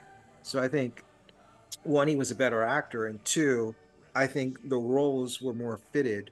The black guy in a white movie roles were more fitted for Sidney Poitier, you know. Yeah, So yeah, could be right. He really got a lot of attention when he was in a TV movie called Brian's Song in 1971. yeah, he He played like a actually, football player in that, right? yes, That might be yeah, his definitive role. I Gail think Sayers, so. I think he was. It Yeah, was that him sounds right. and James who's that? Caan. James Caan, yeah. That was Yeah, his definitive role, 100%. yeah. He Yeah. was nominated for an Emmy for that one, and um, and that kind of led to him getting a 7-year contract with Motown, or Motown's Berry Gordy, and that's how he wound up in Lady Sings the Blues with Diana Ross, which was about Billie Holiday, of course. Mm. And then they also kind of reteamed and they did another one together, Mahogany. Um, so they definitely worked together, and I wouldn't be surprised. I think they sang a song together. Mhm. So yeah, there may well be a song about him. Um, but but that's I'm kind of where he surprised he became. didn't have more success in the black exploitation era, Yeah, you well, know? he did do some films. He was in the final Come Down hit and the take, but Listen, he I yeah can't think of one black exploitation film I watched and say, man, Billy D. Williams. yeah Dude, I no can't. I can't. no. Well, I think he was more in smaller parts in those films. He wasn't really the big Yeah. star, but he became a sex symbol with those Diana Ross movies, Lady Sings the Blues, etc. And I know actually, the him new as being a sex symbol. yeah I know him as for those Colt 45 beer commercials. yeah, that's right. I know him for Star Wars, and I know him for Batman. And I Yeah, think that's about it. yeah. I mean, can you think of anything else besides those things that you would associate with Billy D. Williams? Well, again, just the Jeffersons, and the way that she talked about them all the Well, time, that's and like then he kind of did, like being a sex symbol type thing. yeah, and he did appear on the Jeffersons as himself, I believe, at one Mm, point. mhm. That was really mainly where I knew him from, and But then from what you're later I did, saying, you more so remember him being talked about more so than his appearances, right? yeah, yeah, Which kind of exactly, plays into yeah, him being like a sex symbol. It's not like he was like exactly, a big yeah. part of the Jeffersons and he was like a big No, TV star, you know? no, no, no. Yeah, he's somebody I would hear about, and then when I saw him in Empire Strikes Back, I'm like, oh, that's who he is, right there. Same thing Okay, yeah, here. I would just hear yeah, about this, well, who's the hot black guys that, black women go crazy for? Ooh, Billy D. yeah, Williams. I was like, I've yeah. never seen him in anything, but I know he's that black guy with a perm and the mustache. And then I'd see him in the beer commercials. That's about Yeah, it. yeah. Well, those beer commercials actually did do something for him. I think they were kind of iconic. And So he this is actually, when I was watching Dune. I'll let you finish that thought in a second. sure, When I was yeah, watching Dune, this was one of the other parallels I remember. When the oh yeah, doctor betrayed the main characters, I kind of thought of yes, this scene where it's like he was yes, promised something, and then it was like, Darth Vader's like, "You're lucky I don't kill you." Where it's kind of like in Dune, it was the same thing. It was just like, except the doctor did get killed, you know. yes, yeah, And instead of making a deal with directly with Jabba the Hutt, their equivalent in Dune, that fat guy that floats around, yeah, it that's was right. more so like the in between was Darth Vader, but wasn't it Jabba the Hutt that was behind it because he wanted um Han Solo? Yeah, So yeah, he that's was still definitely, connected in some way. yeah, So, but yeah, yeah. you guys, I didn't mean to cut you off. I just No, seeing this that's scene. okay. Technically, we're supposed to be talking about this movie. I just want to talk Yeah, about I it for a know. second before we change Yeah, the subject yeah. again. We're trying to discuss Billy D. Williams here, and this movie keeps interrupting us. I don't know what's wrong here. But no, I was just going to say that actually Billy D. Williams, he recorded a jazz LP in 1961, which I didn't know. He actually recorded an album, um, but he kind of gave up on that because he felt that he had too much respect for actual singers, and he didn't really think he was good enough to really He was for right. that. Yeah, Yeah. he wasn't. He didn't warrant it. Yeah. But yeah, I mean, he's done a lot of things in his life. Yeah.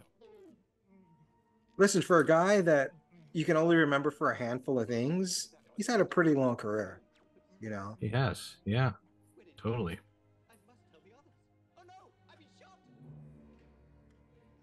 Yeah. I was going to say too, one of the things, just to talk about the movie for a minute here. Do we Um, have to? well, there's that scene where Darth Vader sort of talks to all these bounty hunters and is kind of unleashing them, trying to find Han Solo, and and of course, Boba Fett. Boba Fett becomes kind of the one. But I always thought that was a You know really how cool like moment. it's weird that Boba Fett had so much lore and it was all Yeah, based on the fact that he had a cool costume. yeah. He didn't really do anything that was that cool. He had a cool No, costume no. which made him a cool action figure, and that was Yeah, it. He didn't really that's do right. Yeah, anything. exactly. That's my point. Is that I thought it was a really cool scene and a cool idea that he unleashes all these bounty hunters, and I thought this could lead to some really great moments where the bounty hunters are all trying to catch him, but basically we don't see the other bounty hunters. We just see Boba Fett, and he's not really a character. He doesn't really do that much. He's Even barely in in the there. last So movie when he dies, with again bringing back Dune, the sandworm, yes, in the last yeah, movie, spoiler, yeah, yeah, um, yeah, yeah. but even when he dies, it's like he doesn't even do anything cool before he dies, you know? He just No, gets no, eaten by the sandworm yeah, unceremoniously, like, yeah, Han Solo accidentally kills him in a comedy scene. yeah, exactly. Yeah, so I felt they kind of wasted an opportunity there, but I guess the movie was long enough and it certainly had enough cool scenes in it, but Yeah. there was something about that. I expected more from that and it didn't quite It would have been nice go if there. he had one good fight scene or action scene, you know? Yeah, One. yeah, yeah, I agree. I think what this movie is missing, it's like, all right, to make a comparison to like pro wrestling, right?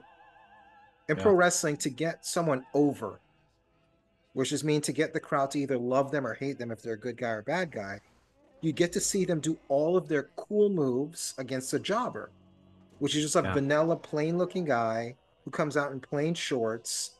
And he doesn't have, he's usually not that muscular. And he's just there to make the guy he's fighting look good. I'm yeah, going to take all your cool moves so you look cool. I'm going to be smaller than you. I'm going to look a lot more plain than you. I'm just going to have like red shorts and red boots. And you get to look cool at my expense. yeah, They needed some rebels to be beaten up and killed by the good guys to make some of these bad guys look cool. You know, yeah, there yeah, should have been some guys for Boba Fett to like beat up and kill or whatever to yeah, show like how badass he was, you know. yeah, yeah, I agree. I think it seems like it was an opportunity, but they just didn't really go there. Yeah, we got to think, man, this guy's dangerous. Like, what's gonna happen like when they have to face him? He Yeah, was never dangerous. He just looked cool, and you wanted yeah, his that's right. toy. That's right. I did have that action figure, by the way. That was it was a cool action figure. But Mhm.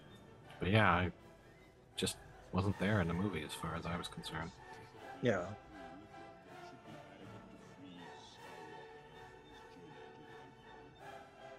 And of course, I mean, because the we only time they make Darth Vader look cool is when he kills his own men, which he yeah, seems to be doing every other scene we see him. yeah, yeah, yeah, It's like, how do we make this guy look cool? Let's have him kill his own men because there's no one else for him to kill, you know?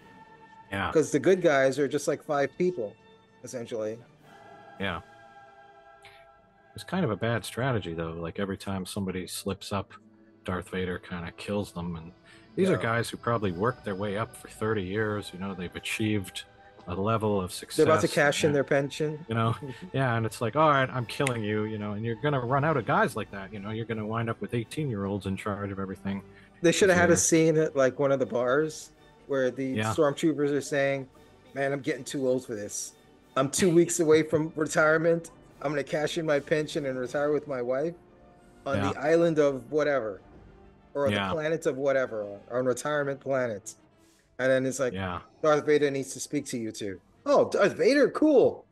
Hey, Darth. Did you fail me again? Are you the one that designed those stupid giraffe machines? You know, and just Yeah. kills him right before Yeah. retirement. Oh, yeah. I suppose that could be an okay strategy because then you don't have to pay the pension. That's true. You know, get all the work out of them and then just kill them. And And this of is not a course, good strategy either. He's killing no. your men, and you're like, no, don't shoot him. Let Yeah. him cook. You know, it's like he's killing your men. Yeah. We're kind of seeing a bit of the C3PO Chewbacca subplot here. C3PO riding around on Chewbacca. Um, Hey, pause. You don't. You looking at me like you don't know what pause means. You need to Google pause. pause. Yes. It's like when you say something gay unintentionally, Oh, you say yes. pause. Oh, Yeah. okay. Yeah. So what did I say? You said C3PO's on Chewbacca's back or riding his back or something like that. I see. Okay. Did you Google pause? Well, I was trying to, yeah. You should say Didn't really. pause slang. Okay. Pause slang. Uh, I'm curious to know what the actual definition is. Popular slang term and phrase pause is one that has been used since the 90s. Pause is similar to saying no homo, a phrase said after something that might sound homosexual to signal that what was said wasn't. Okay. I have never heard this before. Maybe people are saying this all the time behind my back. Pause, pause. I have no idea. No, I was just trying to say that the C3PO Chewbacca subplot of comedy, C3PO's in pieces, and Chewbacca's trying to put them back together. Yeah. And of course, here we have the Han Solo frozen, and what is it? I'm sure there was an Carbonite or- action figure for this too, right? Oh, probably. Yeah, I think there was. I did not have it though.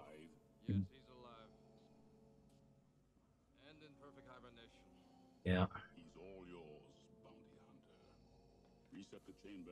So yeah, the Lando Calrissian, he's unlike, well, I guess it is similar to the Doctor in the sense because the Doctor does still try to help out in Dune, even after Does. betraying.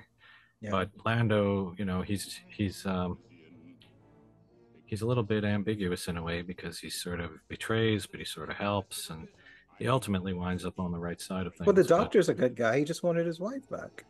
well, And I'm sure we would have found out more uh, about the wife if they had time to develop the character. probably, yeah. But I guess that's an interesting question, isn't it? Though, like if you had the choice of you can save your wife, but a whole bunch of other people are going to die, or you can let your wife die and save all the other people.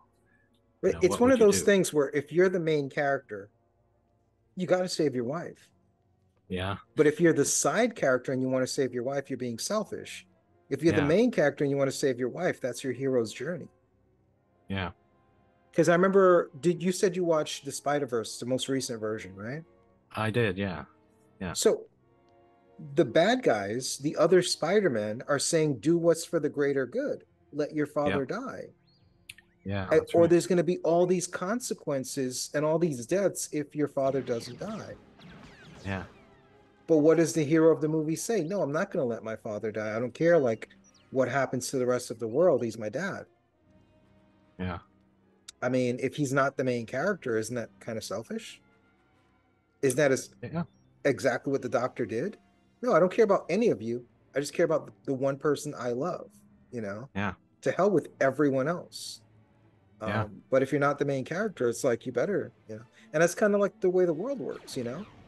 It's yeah, like, you know, if you hear a story about like the parent of a criminal helping that criminal escape, you're like, yeah, terrible parent, throw them in jail too.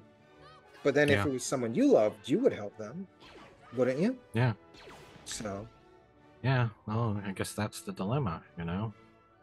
No, it's a moral question, but Yeah, my only point is not what you would necessarily choose, but it's easier when you're not emotionally involved to make that yeah, decision. It's no longer a moral dilemma. yeah, It's like, that's right. oh, it's easy to do the right thing when you don't have a horse in the fight, Yeah, or a horse in the race, I should say. yeah, yeah. Well, horses could fight, you know? Could be A like, dog in the fight, yeah, that's right. Yeah, or a horse in the race. But yeah, yeah, it's much easier to say do the right thing when it's not your choice. yeah. So Yeah. Well, it sort of reminds me of, they talk about these cars that are eventually going to do the driving for us. We just get in the car and it'll drive us wherever we want to go. And they talk about how those cars are probably going to be designed so that if you're about to get into an accident where you're going to kill a bunch of pedestrians, or the car can turn into a wall and kill you, the car is going to turn into the wall and kill you instead of killing five passengers. And a lot of people who buy the cars are probably not going to really like this, right? no. you know, but it's and a good it point. and then it becomes a morally gray standpoint.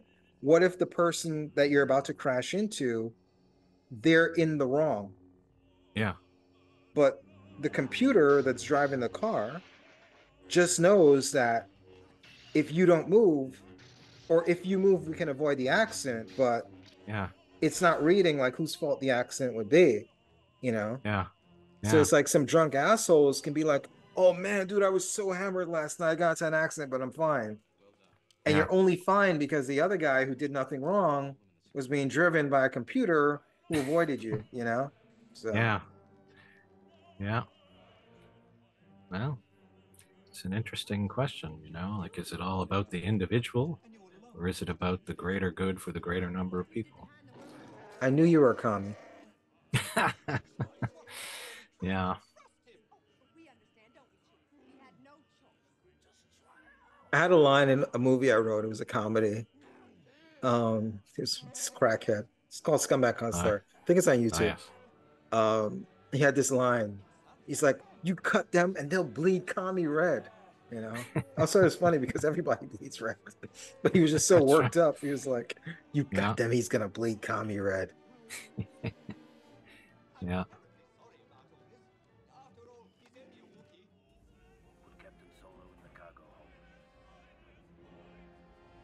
He does look cool, man. He Was that like does. an antenna on his head or something? Yeah, I think so. Is that what he's talking into in his mask? Yeah, probably. What kills me about Uh, these movies with all these different planets is like the planet amounts to like a city. Yeah. It's like, why do you have to go to another planet? You know how big Earth is? So, Yeah. it's like if someone said they just landed on Earth and you only saw like New York City, it's a, to get to like some place that looked like Australia, you have to go to another planet. It's like, no, planets are big. Like, Yeah. you can have plenty of adventures and stay on one planet.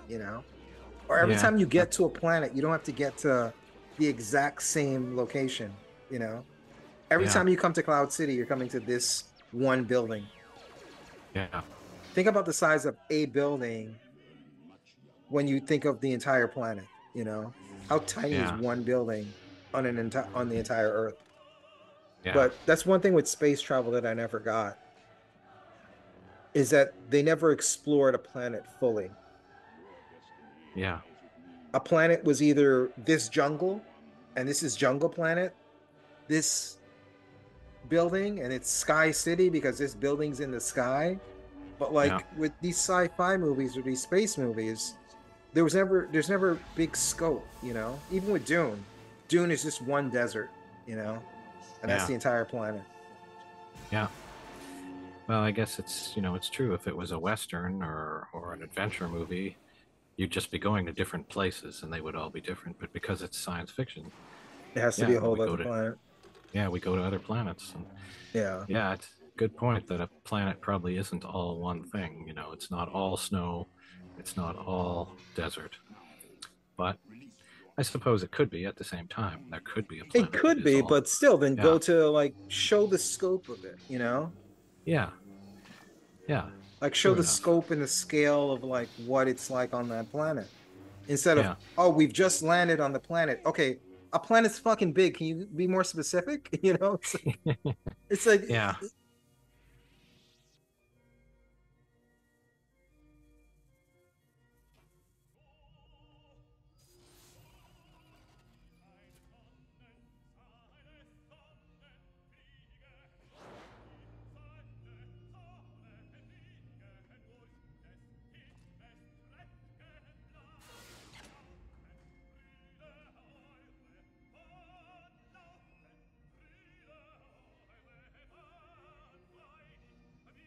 yeah, so obviously I manage two hotels, right?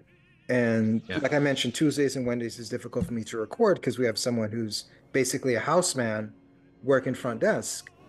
And he'll say, like, hey, there's an issue with John Smith. And I have to be like, oh God, what hotel are we talking about? You know, because you have to kind of differentiate, you know, because otherwise, how do I know what we're talking about, you know? And somehow this relates back to the planet stuff, but I forget because this is full disclosure. We had to stop recording and I lost my train of thought. I just remember the story I was telling when the Yeah. recording stopped. And somehow this played into the different planets and the planets just being one location Yeah. and somehow Yeah. explaining that you have to differentiate with locations. Yeah. I don't know. I'm lost. Wow. But something funny did happen while we stopped recording. I used that opportunity to send you a link to a Carrie Fisher article because it Yes, you did. referenced some of her sexual escapades. Yes. Some of it was really creepy, but Yeah. I texted it to the last person I was texting with instead of sending it through Twitter on my computer. So Okay. I got a question mark, like, what? I'm like, no, it's the article we were talking about. Like, what? Then I realized I texted it to someone else Uh-huh. instead of sending it to you via Twitter. Uh-huh. Yeah. Wow. I don't remember this. This has to be a new scene, right? Where we see a bunch of extras. This has to be the updated version, right? Not the 1980 Uh, version. yeah, this is definitely the updated version. Yeah, because they don't really have a lot of extras in these movies. No. It just kind of focuses on the main cast. Yeah. But Yeah. this I'm seems not like the ent- old version. But the other yeah. one where we saw people outside, Yeah, I'm not I think. entirely sure what all the Hmm. differences are, but yeah, this is definitely, and they, he's even updated the movies more times than we realize, I think, because he did the big Well, it was release. re-released this year, right? Or last year, Yeah, 2023, I um, think. yeah, that sounds right. But there was also the big release, late '90s, I guess. Yeah, I mean that's the one everyone Yeah, remembers. But yeah, I but I don't think know every if this time, recent theater release they had, if there were any differences. But I do know it was re-released again last year. yeah, I think he tended to make little adjustments every time there was a new like Blu-ray or Really? whatever. Yeah, No I think way. so. I think there were a lot of adjustments over the years, Mhm. but Just keeps tweaking it. yeah, I think so. Yeah, um, but so I guess we saw one of the darker moments there that we talked through is the confrontation between Darth Vader and Luke Skywalker, and Mhm. apparently nobody knew, even like the actors themselves did not know up until that moment, the plot twist that Darth Vader was, Was his father?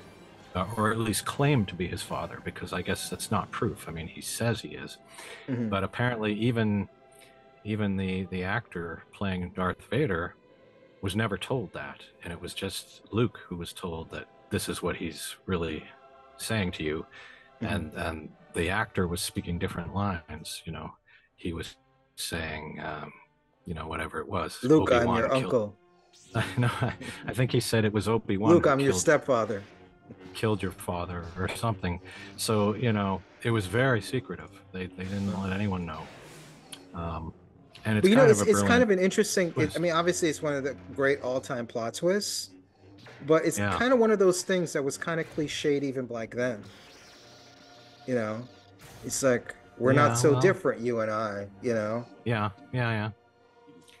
Yeah, yeah, it's kind of that. And I mean, it is, in a way, it's meant to be a bit of a throwback to the the old serials. serials and stuff. Yeah. So, I mean, that's the kind of twist that might happen Yeah, in an old serial. yeah. But yeah, I don't think anyone saw it coming, and even I'm not sure I believed it. I thought, well, he said that, but is he lying? Is it true? And This of is the course, only part. I mean, this is one of the things I never liked about this movie. Is how do you get your hand cut off with no blood? yeah. Well, I I mean, guess it obviously, like is people say, well, the lasers cuts off all the, you yeah, know, all the blood and caught all the, uh, cauterizes the wound. yeah. Yeah. I call BS. Yeah. Yeah. Well, I guess, they might have got an R rating if there was a If it jet of looked any blood different, shooting out of his, you know, yeah. If if this was a Darth Tarantino Vader was movie, covered. Yeah, it's like like he should be red now, head to toe, just he'd be complete like a rain. It'd be like rain, but just fire like hose of blood shooting out at exactly. him. Yeah. Yeah, but I mean that was disturbing to me. I think as a kid, to see the hand get chopped off, and I mean this is Luke. I liked Luke, and I didn't want to see him get his Mhm. hand chopped off. It Like didn't that bother scene me was because it looked so fake. The execution of it took the emotion away from it for me. yeah, oh yeah, okay, but yeah, I I think think this is why I didn't like this movie as much as other people did, yeah, is because the plot twist doesn't do anything for me. It feels kind of like, oh, what I it's like I kind of roll my eyes when people are like gasp and like, oh my God, I kind of like, oh my God, this is where we're going. This is so stupid, you know? So for yeah, me, I yeah, kind of roll my eyes while other people like gasp in shock at like one of the yeah, greatest plot twists in cinema history. I'm like, yeah, this is so cheesy. yeah. Well, I don't And I know if I fully would. acknowledge like I'm in the minority and I can Yeah, see how people like it, but I can't yeah, undo that initial reaction that I had, you know? yeah, Even if I want to recontextualize it and say like, no, I can see where they're going, I can see why it's great. I can't, yeah, it's kind of like your first impression means yeah, so much because you can't undo it. yeah, Yeah, that totally. this first impression of how I reacted to the scene, I can't, nothing can undo it for me. Yeah. Well, I'm I assuming can't. you're like most people and you loved it though. Well, I'm just thinking about it, and I can't say that I liked it in the sense that I didn't want that to be true. I thought, But no, it got how an can he emotional be? reaction from you You know, though. it did though. Yeah, it did. It certainly surprised me, and I mean, liking it in the context of the yeah, execution, as opposed to liking it in the context like, oh my God, like I wish, better for yeah, Luke or whatever. I guess that's yeah, two different things. yeah. I think it worked for me as a twist and as a shock. Although I did question, is it actually true or is that just a lie he's telling Hmm. Luke? I was waiting to find out in the third movie. Is he really going to be his father? Or is that Hmm. just a lie? Hmm. Um, but yeah, between that and the hand being cut off, I was, pretty disturbed by Luke's situation here. Now that we're coming down towards the end of the movie, I don't know if I agree with everyone that this is so much better than the first. It's like, Yeah, well, The Empire Strikes Back. I mean, that's the sequel is better than the original. That's the ultimate, like, I don't know. yeah. Is it really that much better is it even better than the first? Much less that much better than the first? I mean, a lot of the Well, time it's just him training. That wasn't that exciting. yeah. Well, I Um, think, yeah, I mean, when I was a kid, I definitely wouldn't have agreed with that. I loved the first movie, and I think this one left me feeling unsatisfied, because it ends in a fairly open way. It's not a happy ending. Um, it didn't feel as exciting somehow, the way it all kind of winds up here. So I don't think I liked it as much. And then when I saw it again, when they re-released it, I thought, yeah, okay, I can see now why people think it's great, and I did like, I think, the darkness and the edgier stuff. I thought, yeah, this is cool. This might be the best one. But watching it again now that I'm an old man, I I'm kind of left feeling like, I still think I prefer Star Wars because it's just more fun. There's just something about it, and it feels like a complete thought.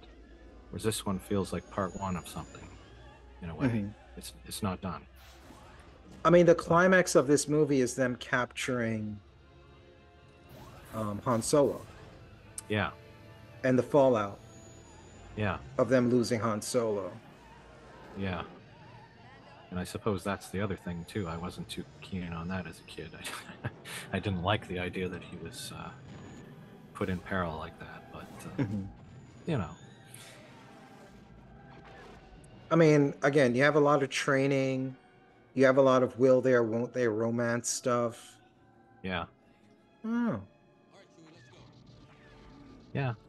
I mean, it's interesting. I go back and forth. Like Mhm. I think this time I was left feeling like Star Wars was more fun and more exciting. Prior But to this watching of it, I always viewed Empire Strikes Back as the far superior movie by far. oh yeah, After rewatching this now, I just don't know. yeah, Even if it's better, it's not far better. no, no.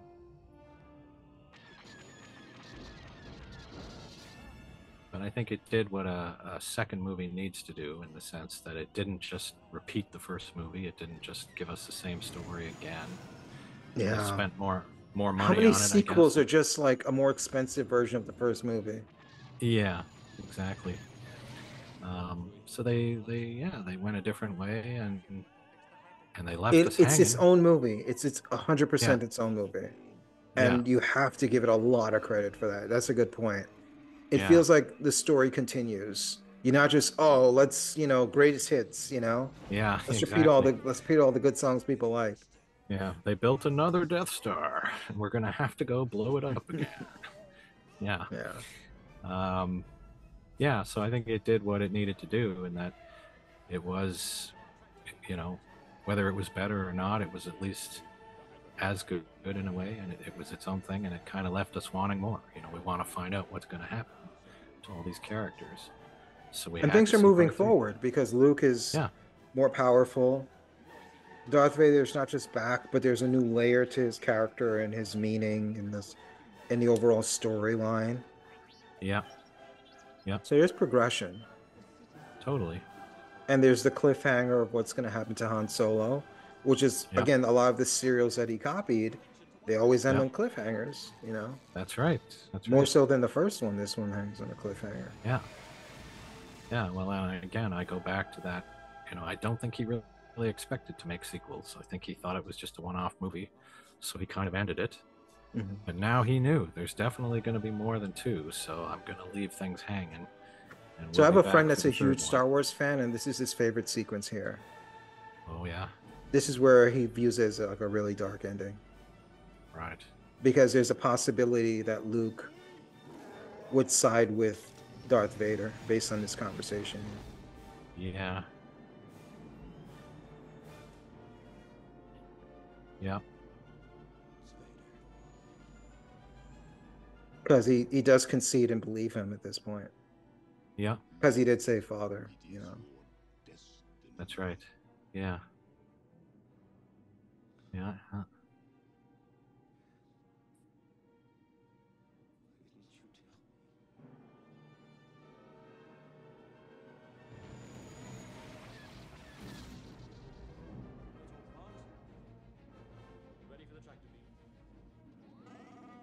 I wonder what they think of him just sitting there talking to himself.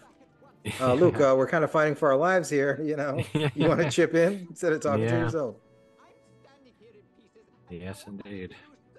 I mean, we lost a pilot to this goddamn contraption. He's Yeah, frozen in carbonite. You're talking that's to right. yourself.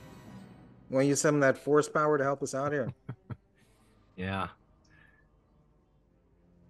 Uh-oh. Um, He's like, I'm gonna get killed, aren't I? yeah. Oh, yeah. He's seen what happened to his buddies. Oh, yeah. So I guess it goes without saying that this was the highest grossing film of the year, earned over $400 million worldwide. So, not quite as big as Star Wars, perhaps, but it was a very, very big movie. How much is Star Wars earn? I don't remember offhand, but it's Four higher hundred up on the million, huh? yeah Hmm. the all-time top grossing. I wonder what that is adjusted for inflation. Yeah,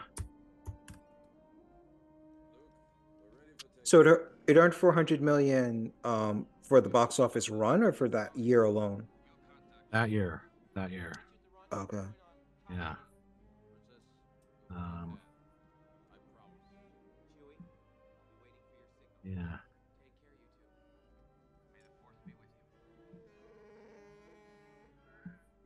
So she was 19 when the first one happened. This is 3 years later. She's just 20, 21 19, or oh, 20. 77, and this is 80. That's 3 years Yeah. later.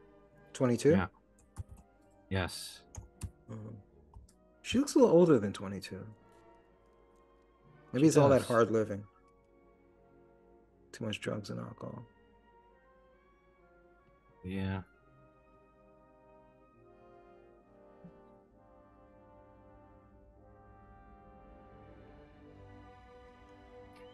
Um,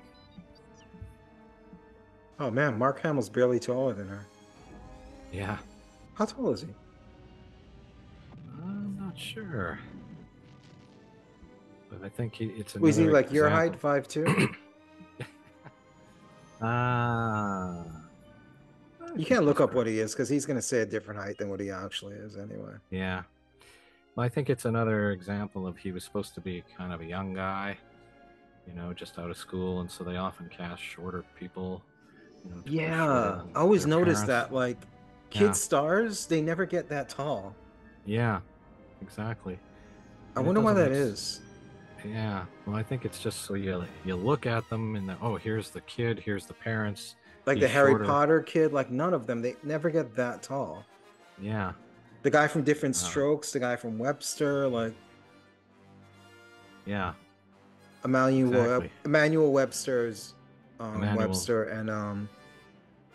and then Gary Coleman, Different Strokes, and obviously the Harry Potter kid and stuff like that. You never see Yeah. any of these child actors come back and they're like suddenly 6'2", you know? No. No, you They're usually don't. like your height, 5'2". Yeah. So he claims, or at least the IMDb claims, he's 5'9". There's no fucking way. There is no yo, there is no way. There's no. No. Cap. No. There's no way he's 5'9". There is no chance in hell he is 5'9". No. That would make Carrie Fisher like 5'7", 5'8", wouldn't it? And she's not 5'7", 5'8". She's like 5'1", 5'2". How tall is it saying that she is? Maybe she'd be honest with her height. Yeah. Well, that's a good question. Let me Because I see. think the woman's height will probably be more honest, and then you can gauge the guy's height based on how tall he looks standing next to her. Because Yeah. he's like maybe 2, 3 inches taller than her. I'd say maybe 2 or 3.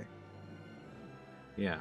Well, let's see what they say here. And she's got to be like 5'1", 5'2", if Yeah, they're being let's honest see. with her height. 5'1". Yeah, he's Five got to be one. like 5'4" then. Yeah. That'd make him That's 3 inches taller. Because she wasn't yeah. wearing heels in that shot. No. Yeah. 5'4" maybe. Yeah. That could be. Yeah. So. And they have to keep calling him kid because he's so short. Yeah, But he's that's right. probably like Yeah. 35 when these movies are finished. But they keep having Yeah. to call him kid. He's got like Yeah. gray hairs at the end of the trilogy. Hey kid. Yeah. Oh man. So aside from the box office, it did win 2 Academy Awards for Visual effects, best sound. sound and special achievement in visual effects. Yeah. Yeah. So and the soundtrack, once again did well. And there were a couple of Grammys won by John Williams, best instrumental, best How many score for Grammys? original. Two Grammys. Okay. And the soundtrack, it did well, but it wasn't like a super success like the Star Wars soundtrack, It's because in more a the way, same. Yeah, I mean, there were some new cues, but I mean, I never had it. I had the Star Wars soundtrack. I didn't feel I needed the Empire soundtrack, although I did love the music once again. But Hmm. um, so yeah, I think it did hit the Billboard charts, but it wasn't quite as big a success. Hmm. Yeah. Um, yeah, Did you get so the link I sent you, definitely, by the way? The link that yes, accidentally sent to the yeah, wrong person. yes, I Yeah, did. so it's Yeah, like, yeah, she had sex with Carrie Fisher. Um, yeah, but yeah, she had sex with a gay man. At 15, she was gonna have sex with a guy, and her mother said, "If you do, I'll watch and give you yeah. pointers." I, yeah, that's God pretty damn, demented. I mean, that's super demented. I mean, of all I the thought like offers, these showbiz kids, man, because what's her name? Drew Barrymore from the yeah, famous Barrymore family. Like she was getting drunk and doing coke, like, yeah, when she was like what, like 9, 10 or something. yeah, And then what's her name? The other child star from The Exorcist. She was being Linda, pimped yeah, out by Rick James, right after she did the movie. yeah. Um, well, and Robert Downey Jr. doing drugs with his dad when he was a kid. Yeah. Yeah. It's crazy, man. Um, yeah, but I mean, of all the offers for your mother to make, I'll watch you have sex and give you pointers. I don't know. At I don't know, Mom. 15, at Yeah, 15, well, first of all, at any age it's creepy, but at yeah, yeah, 15, exactly. Like, I and don't it's not think like her so. mother, Debbie Reynolds. Debbie Reynolds is like has this wholesome image on Yes, screen. It's crazy, exactly. man. Yeah, It's crazy. yeah. Well, that's almost worthy of a Mommy Dearest kind of adaptation. Somebody should Yeah. make that Didn't you say movie. Postcards from the Edge was based on Yes. Carrie Fisher's memoirs? Well, it's a novel, and I guess it is very much based on her life. Yeah, but I think So did she it's go harder? I never saw the movie or read the book. Did she go hard against her mother in that, or was it just around her? um. Well, I think it's probably I recall her mother being a character, and Mhm. so I'm sure there was a lot of stuff in They there have a about phone her. number in here, 800 phone THX. Oh yeah, if you experience any conditions, blah blah blah. Yeah, That's interesting. crazy. Report this theater if the sound sucks. Should we call Um, that number now and yeah, I see think what we should happens? see if it still works. Yeah, that's awesome. Um, yeah, so Postcards from the Edge. She's a substance abuse addicted actress, and yeah, she does have a mother who's overbearing, and so I think it is a thinly veiled version of her life. Mhm. But I don't think it's considered a memoir. I think it's a novel, but I could be wrong. Mhm. Okay. Yeah, All right, man. So that was Empire Strikes Back. I mean, yeah, how long was that movie? It was 2 hours, 7 minutes, and 24 seconds. I think we yeah, talked about it for about 7 minutes and 24 seconds. yeah, yeah. So once you edit out Uh, all the other stuff, it'll be a great little video. Once who edits out that stuff? Yeah. Um, Don't start assigning me work, buddy. no, no. Um, so yeah, I mean, great movie. I just don't see the gap Yeah, after this rewatching between this and Star Wars. I think they're pretty yeah, close. They're pretty close. yeah. I And do too. I just don't view this film being as like super dark. It's more so it No, just hangs on an inconclusive ending. yeah, But did any of the main characters die? I mean, they no, lost, but did yeah, they lose like a lot of people? Like, they didn't go to war and lose like a bunch of rebels. no, It was just them alone. It wasn't like the first movie where it's just like a bunch of rebels fighting the Empire. It was just yeah, them basically. So it's not like they lost a lot of troops or a lot of followers in some kind of battle. I mean, Luke lost his arm. Han Solo's been caught. He's in carbonite. Um, yeah, I mean, it's kind of ambiguous with the whole father son thing if he's gonna go to the dark side, I guess. So I mean, I guess it's kind of dark, I guess, but it's not dark the way people make it out to be. I mean, it's dark for a no. kids film, I guess. It's darker than the first movie, but it's not Yeah. like super dark. Yeah, I mean, Yeah. they're dark movies, and this ain't it, man. I No. mean, have a lead character dies, or something like that. But Yeah. but yeah, I mean, it's a great movie. I mean, these two are the great. These are the two great movies. The last one we're gonna see, that's gonna be the question of like, how much of a fall off is this third movie from these other two? Because we Yeah. came in expecting to like these two. I don't think my opinion changed as far as I think these are two great movies. My Yeah. opinion changed on like the gap between them, but they're still two great movies. So Yeah. Yeah. yeah, I guess next time we wrap up the trilogy. Yeah. Yeah. I look forward to that. It's been a long time since I've seen that third movie. Yeah. I'm looking forward to wrapping this up because we've been dragging this out for a while. And also, like, we've been doing a lot of sci-fi recently. I want to get We back have. to a different genre. And this will be like the fifth sci-fi movie in a row. Well, not the Yeah. fifth in a row because we broke it up with the Rocky movies, right? I But suppose so. Yeah. Yeah. yeah, it'll be 5 out of 7 movies we Yeah. saw were sci-fi, epics. So it'll be good Yeah. to wrap this up. Hi, Yeah. man. All right. Well, Anything else you want to say before we cut this off? I mean, the movie's been over for a while now. This is yeah, just supposed to be commentary on the movie. that's right. This is, I guess we're in detention now at this point. Yes. So yeah, I guess that's about it. Okay. So, um, yeah. So, Jesus Christ, you're terrible at this. For Angus Combe, this is Sean Weathers. Class dismissed.